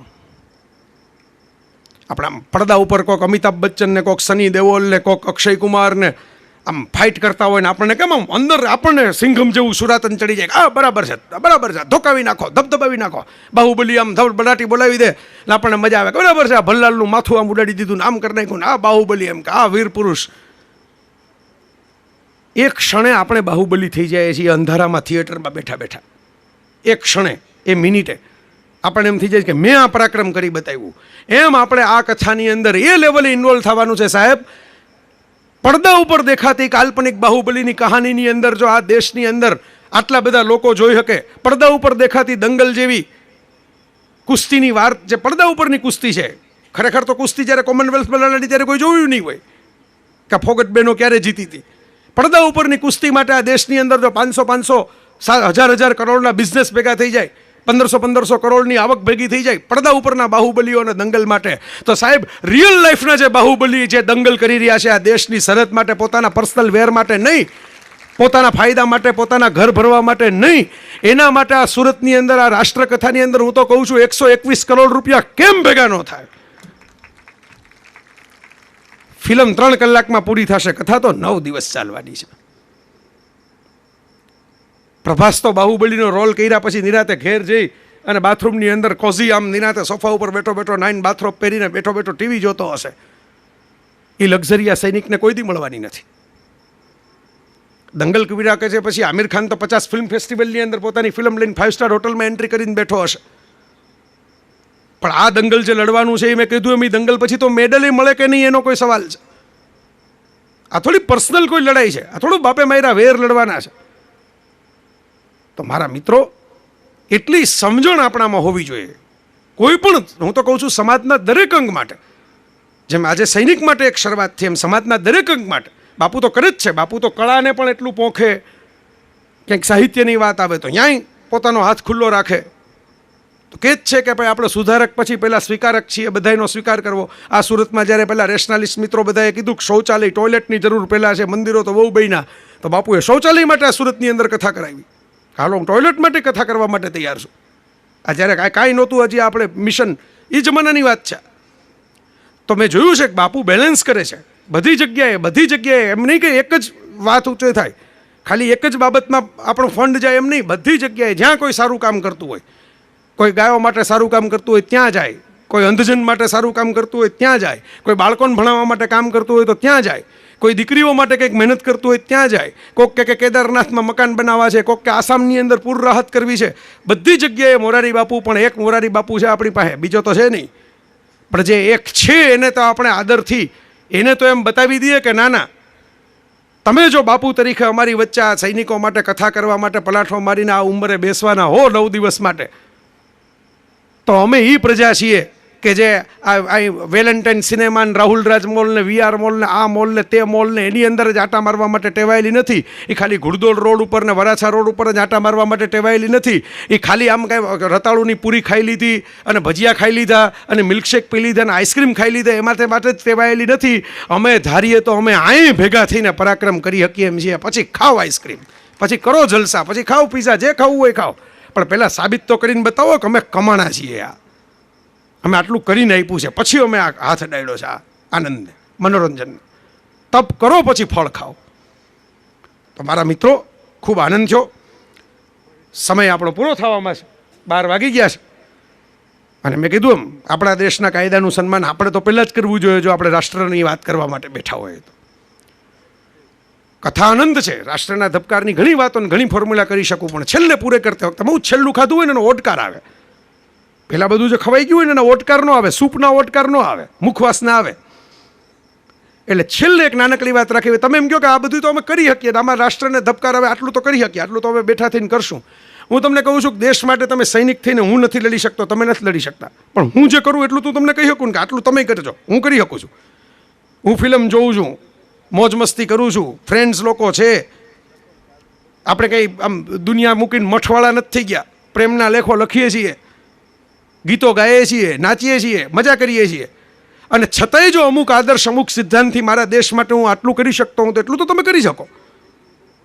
એટલે હું તમને આ નાનકડો એજન્ડા ઓડકારવાળો છેલ્લે આપીને સમાપન કરું છું કે આટલું યાદ રાખજો. તમે બીજું કાંઈ ન કરી શકો, તમે ધીંગાણા ન રમી શકો, તમે હામી છાતીએ જઈ ન શકો, તમે પડકારો કરીને લડી ન શકો, તમે લશ્કરમાં તમારા સંતાનોને ભરતી ન કરી શકો, પણ આટલું તો કરી શકશો. 7 પાપની યાદી છે, ગાંધીજીની ઘણીવાર બોલ્યો છું પણ રિપીટ કરું છું. 7 પાપથી દૂર રહેવાનું, 5 કામ કરવાના, આટલું જ છે. 7 પાપ તો હું બોલ્યો છું પણ 5 કામ અત્યારે કહીશ. 7 પાપને ફટાફટ 7 જ શબ્દોમાં કહી દઉં. આગા રહેવાનું જે વાતથી, પરિશ્રમ વિહીન ધનોપાર્જન, મહેનત કર્યા વગરના પૈસા અડવાના નહીં. પૈસા લેવાના, વટથી લેવાના, પણ મહેનત કરીને લેવાના. પરસેવાની કમાણી પચશે, બાકીની લક્ષ્મી નહીં પચે. તો પરિશ્રમ વિહીન ધનોપાર્જન પાપ છે. સિદ્ધાંતવિહીન રાજકારણ, રાજકારણ પાપ નથી. કોકને કોક વ્યવસ્થા તો જોઈએ ને. કથા કરવી હોય ને 1.5 લાખને જમાડવા હોય તો કારોબારી જોઈએ, સમિતિ જોઈએ, કાર્યકર જોઈએ, એની ઉપર ધ્યાન રાખવાવાળો ને ફંડ આપવાવાળો માણસ જોઈએ. પણ સિદ્ધાંત વગરનું રાજકારણ સાચા સિદ્ધાંત માટે થાય તો સારું છે, બાકી પાપ છે. સદાચાર વિહીન વેપાર, વેપાર પાપ નથી. વેપાર કરો, સવાઈ લક્ષ્મી કરો, પણ સદાચાર વગરનો વેપાર, ગામને મૂર્ખ બનાવવાનો, એની તબિયતારે ચેડા કરવાનો, એને છેતરીને પૈસા ઘર ભેગા કરવાનો વેપાર છે, એ સદાચાર વગરનો વેપાર છે, એ પાપ છે. કલ્યાણ વિહીન વિજ્ઞાન, વિજ્ઞાન પાપ નથી, પણ જીવ બચાવે એવું વિજ્ઞાન છે. આ મારો અવાજ એમ્પ્લિફાય કરીને તમારા સુધી પહોંચાડે ને વિડીયો વોટ્સઅપના કરે ને લાઈવ ટેલિકાસ્ટ કરાવે, એ સાયન્સ છે. અને આ બંદૂકમાંથી ગોળીઓ છૂટે ને RDXના બોમ્બ ફૂટે, એ સાયન્સ છે. જે કલ્યાણ ન કરી શકે એ વિજ્ઞાન પાપ છે. નાની નાની યાદી છે સાવ, પણ જો બહુ મજબૂત રીતે બનાવેલી યાદી છે, મને બહુ ગમી ગઈ છે અંદરથી. હાથ પાપથી દૂર રહેવાનું હું કરી શકો છું. જો આ તમારી નજર સામે ઊભો છું, કેમ ન થાય આપણાથી? વૈરાગ્ય વિહીન ઉપાસના. જો ઉપાસના ભક્તિ, ગાંધીજી તો ગમે એમ તો ભક્તિવાળા જીવ હતા, તે ઉપાસનાને પાપ ગણે, પણ આપણે હવે સમાચારો જોઈએ છીએ. વૈરાગ્ય વિહીન ઉપાસના. પૈસો હાથનો મેલ છે કરતા કરતા આપણા હાથમાંથી મેલ લઈને પોતાના મેલ બનાવી નાખે, અને વૈરાગ્ય ન કહેવાય. બરાબર? એટલે આ વૈરાગ્ય વિહીન ઉપાસના પાપ છે. ઉપાસના કરો તો વૈરાગ્યવાળી કરો, ખરેખર છૂટી જવું જોઈએ બધું, કબીર કે નરસિંહની જેમ. પછી છેલ્લા 2 પાપ. ચારિત્ર વિહીન શિક્ષણ. શિક્ષણ થોડું પાપ હોય, પણ જે શિક્ષણ તમારું ચારિત્ર ન બનાવી શકે. હું ઘણીવાર કહેતો હોઉં છું, સંસ્કાર એટલે શું? આ દુનિયામાં આપણી સિવાય બીજા પણ જીવે છે, એનું ધ્યાન રાખીને જીવવું, એનું નામ સંસ્કાર. ચારિત્ર એટલે શું? કોઈને જોતું હોય ત્યારે આપણે કેવી રીતે વર્તીએ છીએ, એ આપણું ચારિત્ર. ધર્મ એટલે શું? મારી સાથે જે વ્યવહાર થાય ને મને ન ગમે એ હું બીજા સાથે ન કરું, એ ધર્મ. 1 લાઈન વ્યાખ્યા વોટ્સઅપમાં હાલે એવી. પણ શિક્ષણ પાપ નથી, ચારિત્ર વગરનું શિક્ષણ પાપ છે. અને છેલ્લું પાપ વિવેકહીન સુખ. સુખ પાપ નથી. સુખ ભોગવો, આનંદ કરો, મોજ કરો. મેં હમણાં કીધું, જલસા કરો, લહેર કરો, ખાઓ પીઓ ને મજા કરો. એના વગર તો કામે નહીં થાય. રામકથામાંય આનંદ છે, રામકથામાંય ગીત છે, સંગીત છે, પ્રણય છે, વીરત્વ છે. હનુમાન રામદૂત તો પછી છે, પહેલા પ્રેમદૂત છે. 2 વિખૂટા પડેલા પ્રેમીઓને મેસેજ લઈને જાય છે. તમે જુઓ તો ખરા, હાથમાં મીઠી લઈને. પણ વિવેક વગરનું સુખ પાપ છે. એમાં વિવેક નહીં હોય તો લિમિટ બાર તો છાશ પી જાવ ને તોય હોસ્પિટલ ભેગા જવું પડશે, લિમિટ ક્રોસ ન કરતા. રાતના 3 વાગે ધણધણાટ કરતો તમે હોમ થિયેટર ચાલુ કરો, નાખી શેરીની ઊંઘ ઉગી જાય ને તમે એમ કહો મારું સુખ, મારા પૈસા, મારું હોમ થિયેટર, મન પડે એમ ફેરવું, તો એ પાપ છે. કારણ કે એમાં વિવેક ગુમાવી દીધો. આ 7 પાપથી આઘા રહેવાનું છે મિત્રો. અને 5 કર્તવ્યો કરવાના છે, 5 કર્મો. પહેલું, વસ્તી નિયંત્રણ માટે આપણે યોગદાન કરવું. કારણ કે ભીડ મેં કીધું એમ વધી ગઈ છે દેશમાં, એટલે રિસોર્સ ઘટતા જાય છે ને, એટલે પ્રોફિટ ઘટતો જાય છે ને, એને કારણે આપણે, તમે જુઓ જ છો, અર્થતંત્ર છે એ ધીરે ધીરે ઓલી કંતાનની જેમ જળતું જાય છે. એટલે એટલું તો હું યોગદાન કરી શકું, મેં તો કર્યું જ છે. એટલે મારા મત તમે એમ નહીં ખોટ કાઢી શકો કે આ વાતું જ કરે છે ખાલી. બરાબર? પહેલું આ વસ્તી નિયંત્રણ. બીજું વૃક્ષ ઉછેર, વૃક્ષારોપણ નહીં. રોપણ કરવામાં જ બધા પાવરતા છે. 10,000 વૃક્ષ રોપી આવે, પછી બીજા વર્ષે એ જ લોકેશનમાં પાછા 10,000નો કાર્યક્રમ કરે, તો આગલા 10,000 ક્યાં ગયા? એના મેદાનમાં 4 વાર વૃક્ષારોપણના પ્રોગ્રામ કરે. તો પ્રકૃતિ, પર્યાવરણને બેલેન્સ કરવું હોય તો વૃક્ષ અલગ અલગ પ્રકારના આ તમે કરી શકો. આ આપણા હાથમાં છે. જો આપણે ગાયની સંસ્કૃતિ બચાવવાની વાત કરતા હોય, જો આપણે દેશની સંસ્કૃતિ બચાવવાની વાત કરતા હોય, તો એટલું તો કરી શકો ને કે તમે 1 વર્ષની અંદર 12 જોડી ખાદી લ્યો, ગાયનું દૂધ 1 ટંક મંગાવીને લ્યો, ગાયનું ઘી મંગાવીને લ્યો. તમારી ખરીદીમાં તો થોડુંક એવું લઈ આવો, થોડીક એવી વસ્તુઓ લઈ આવો, થોડુંક ફૂટપાથ ઉપર બેસેલા પાસેથી 2 કોડિયા લ્યો, ભલે ન પ્રગટાવવા હોય, પણ એનું ઘર હાલે, એને ખીચડી ભેગા થાય એટલા માટે લ્યો. આ તમારી નજર સામે 12 ટી-શર્ટ પહેર્યું છે, અંદર ખાદી પહેરી છે. હું લવ જ છું દર વખતે. મેં કીધું ને, એક એવી વાત તમારી સામે નહીં કરું કે તમે મને ઓળખનારો કોઈ માણસ 24 કલાક મારી ભેગો હોય એમ કહી જાય કે ન હોય, સૌજીભાઈ હોય ઘણી વાર મારી ઘેર આવી ગયા છે. આવી ખરીદીના નિર્ણય લ્યો. આ ત્રીજો સંકલ્પ, સ્વદેશી. વિરોધ કર્યા વગર નહીં. ભલે પીઝા ભાવતો હોય તો ખાઈ જાઓ, આઈસ્ક્રીમ ભાવતો હોય તો ખાઓ, હોલિવૂડની 2 ફિલ્મ જોતી હોય, ગમતી હોય તો જુઓ, ફોરેનના 2 મોબાઈલ ગમતા હોય તો વાપરો, પણ એની હારે આને ટેકો કરતા જાઓ. ચોથું, જે 5 મેં કીધું એમ આપણે ડિસિશન લેવાના છે. ચોથું, સારી કળા, સારા વાંચન, સારી વસ્તુને ટેકો આપો અને નકામી વસ્તુને રિજેક્ટ કરો. નહીંતર આ સિરિયલો એકતા કપૂરની 1600 એપિસોડ લગી પૂરી જ નથી થવાની. સારી વસ્તુને ટેકો કરો. તમને એમ લાગે કે આ ટીવીમાં નકામું આવે છે, કે આ મોબાઈલમાં કચરો આવે છે, તો એને સાઈડમાં મૂકો. ખોટા મેસેજ આપણે ફોરવર્ડ કરવામાં અડધી જિંદગી કાઢી નાખી. કમસે કમ તમને લાગે કે આ ગપાટાવાળા મેસેજ છે, ખોટા પોલિટિકલ મેસેજ છે, કોકનું બદનામી કરનારા મેસેજ છે, આપણે આમાં સત્ય શું છે જાણતા નથી, આપણે કંઈ રિસર્ચ કર્યો નથી, તો અસત્યવાળા મેસેજ ફોરવર્ડ કરવાને બદલે 2 હારા પુસ્તક વાંચો ને. એટલી વાતમાં 5 પાના તો વાંચો દિવસના. કંઈક મગજ ખુલશે, આપણો ઉદ્ધાર થશે. આ પારકાના મેસેજની આપણે ચિંતા કરી રાખીએ છીએ, એની ચોવટ કરી રાખીએ છીએ, એમાં એનું તો જે થવું હોય થશે, આપણો ટાઈમ બરબાદ થાય છે. આપણો વિકાસ તો કરો, સ્વ વિકાસ. એટલે આ ચોથું કર્તવ્ય જે મારે કરવાનું છે. અને 5મું, જે મેં શરૂઆતમાં જ તમને કહી દીધું, કે ટ્રાફિકથી શરૂ કરીને ઘરમાં, સ્ત્રીઓથી શરૂ કરીને બાળકોની સાથે રિસ્પેક્ટથી વાત કરવાની, રિસ્પેક્ટથી જીવન જીવવાનું, આદર આપવાનો, નિયમનું પાલન કરવાનું. કાંઈ નહીં, કાયદો જે છે યોગ્ય એનું પાલન કરવાનું. જો કાયદો તમને અન્યાયનો અયોગ્ય રાખતો હોય તો વ્યવસ્થિત રીતે એને તમે મક્કમતાથી રિજેક્ટ કરશો ને. ખાલી મક્કમતાથી રિજેક્ટ કરવું જ પૂરતું છે. કાંઈ ન કરો ને ખાલી મક્કમતાથી જટાયુની જેમ કહો ને કે આ બરાબર નથી, તો વિકર્ણની જેમ, જટાયુની જેમ હું દાખલા તરીકે શિક્ષણ ઉપર 500 લેખ લખી ચૂક્યો છું, બોલી ચૂક્યો છું, કહું છું કે અમુક શિક્ષણ પદ્ધતિમાં આ ફેરફાર જોઈએ, આ જોઈએ, પણ રાજીનામું આપ્યા પછી બોલ્યો છું કે ભાઈ આમાં હું નહીં હોઉં, પણ હું બહાર ઊભો કોમેન્ટ્રી કરીશ. બસ આ 5 કર્તવ્યો મિત્રો નિભાવી શકો તો રાષ્ટ્ર સેવાનો ધબકાર તમારી અંદર તો ખીલવાનો જ છે, રહેતા નવી પેઢીમાં પહોંચવાનો છે. મને આશા છે કે સુરતે એક વખત તો આ દુનિયાને બતાવી દીધું કે આ શહેર છે, જેને એક જમાનામાં પ્લેગના રોગચાળાનું શહેર કહેવામાં આવતું, એ અત્યારે સ્માર્ટ સિટીની અંદર નંબર 1 ગણી શકાય, એ કક્ષાએ પહોંચ્યું. ખાણીપીણીથી શરૂ કરી અને ફ્લાયઓવરથી તમામ જગ્યાએ ક્વોલિટી મેનેજમેન્ટ જે કહેવાય આખા ગુજરાતની અંદર એક કક્ષાએ પહોંચ્યું. જો સુરતે આ એકવાર બતાવી શકે તો એમ માનું છું કે આ રાષ્ટ્રને બીજી વાર સુરત એવી દિશા બતાવી શકે કે અહીંયા થઈ શકે.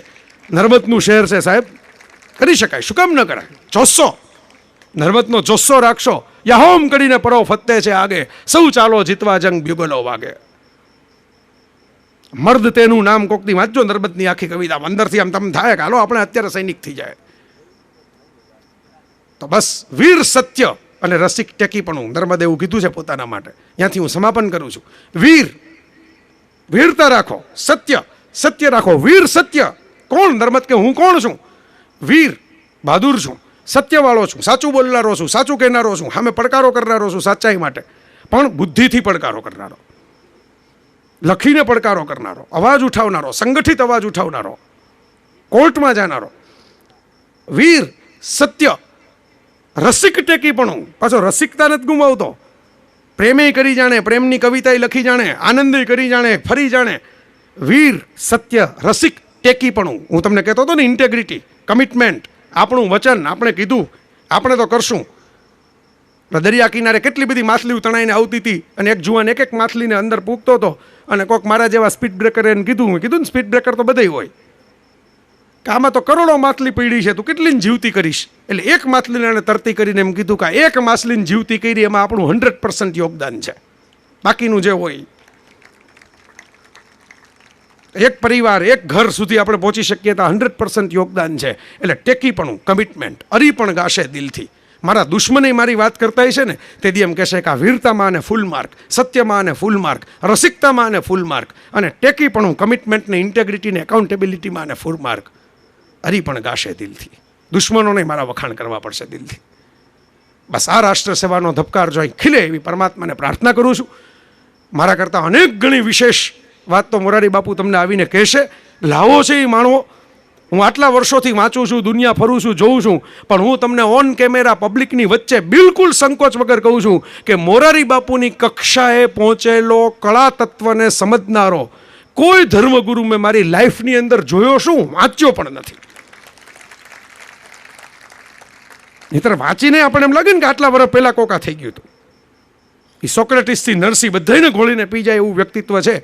એને સમજવામાં હજી વાર લાગશે લોકોને, પણ એ છે તો એ લાભ આપણને સુરતને મળ્યો છે. અને આ બધા મિત્રોને વંદન કરું છું, હું ચરણ વંદન કરું છું કે એમણે આ લાભ અપાવ્યો છે. ગંગા અવતરણ ત્યારે થાય કોઈક ભગીરથ તપ કરવા બેસે. સુરત પાસે તો ભગીરથના ઢગલા પડ્યા છે. આમ જુઓ તો ખૂબ આનંદ થયો. તમે બધાએ બહુ પ્રેમથી ઘણો બધો સમય થયો તોય ટકી રહ્યા.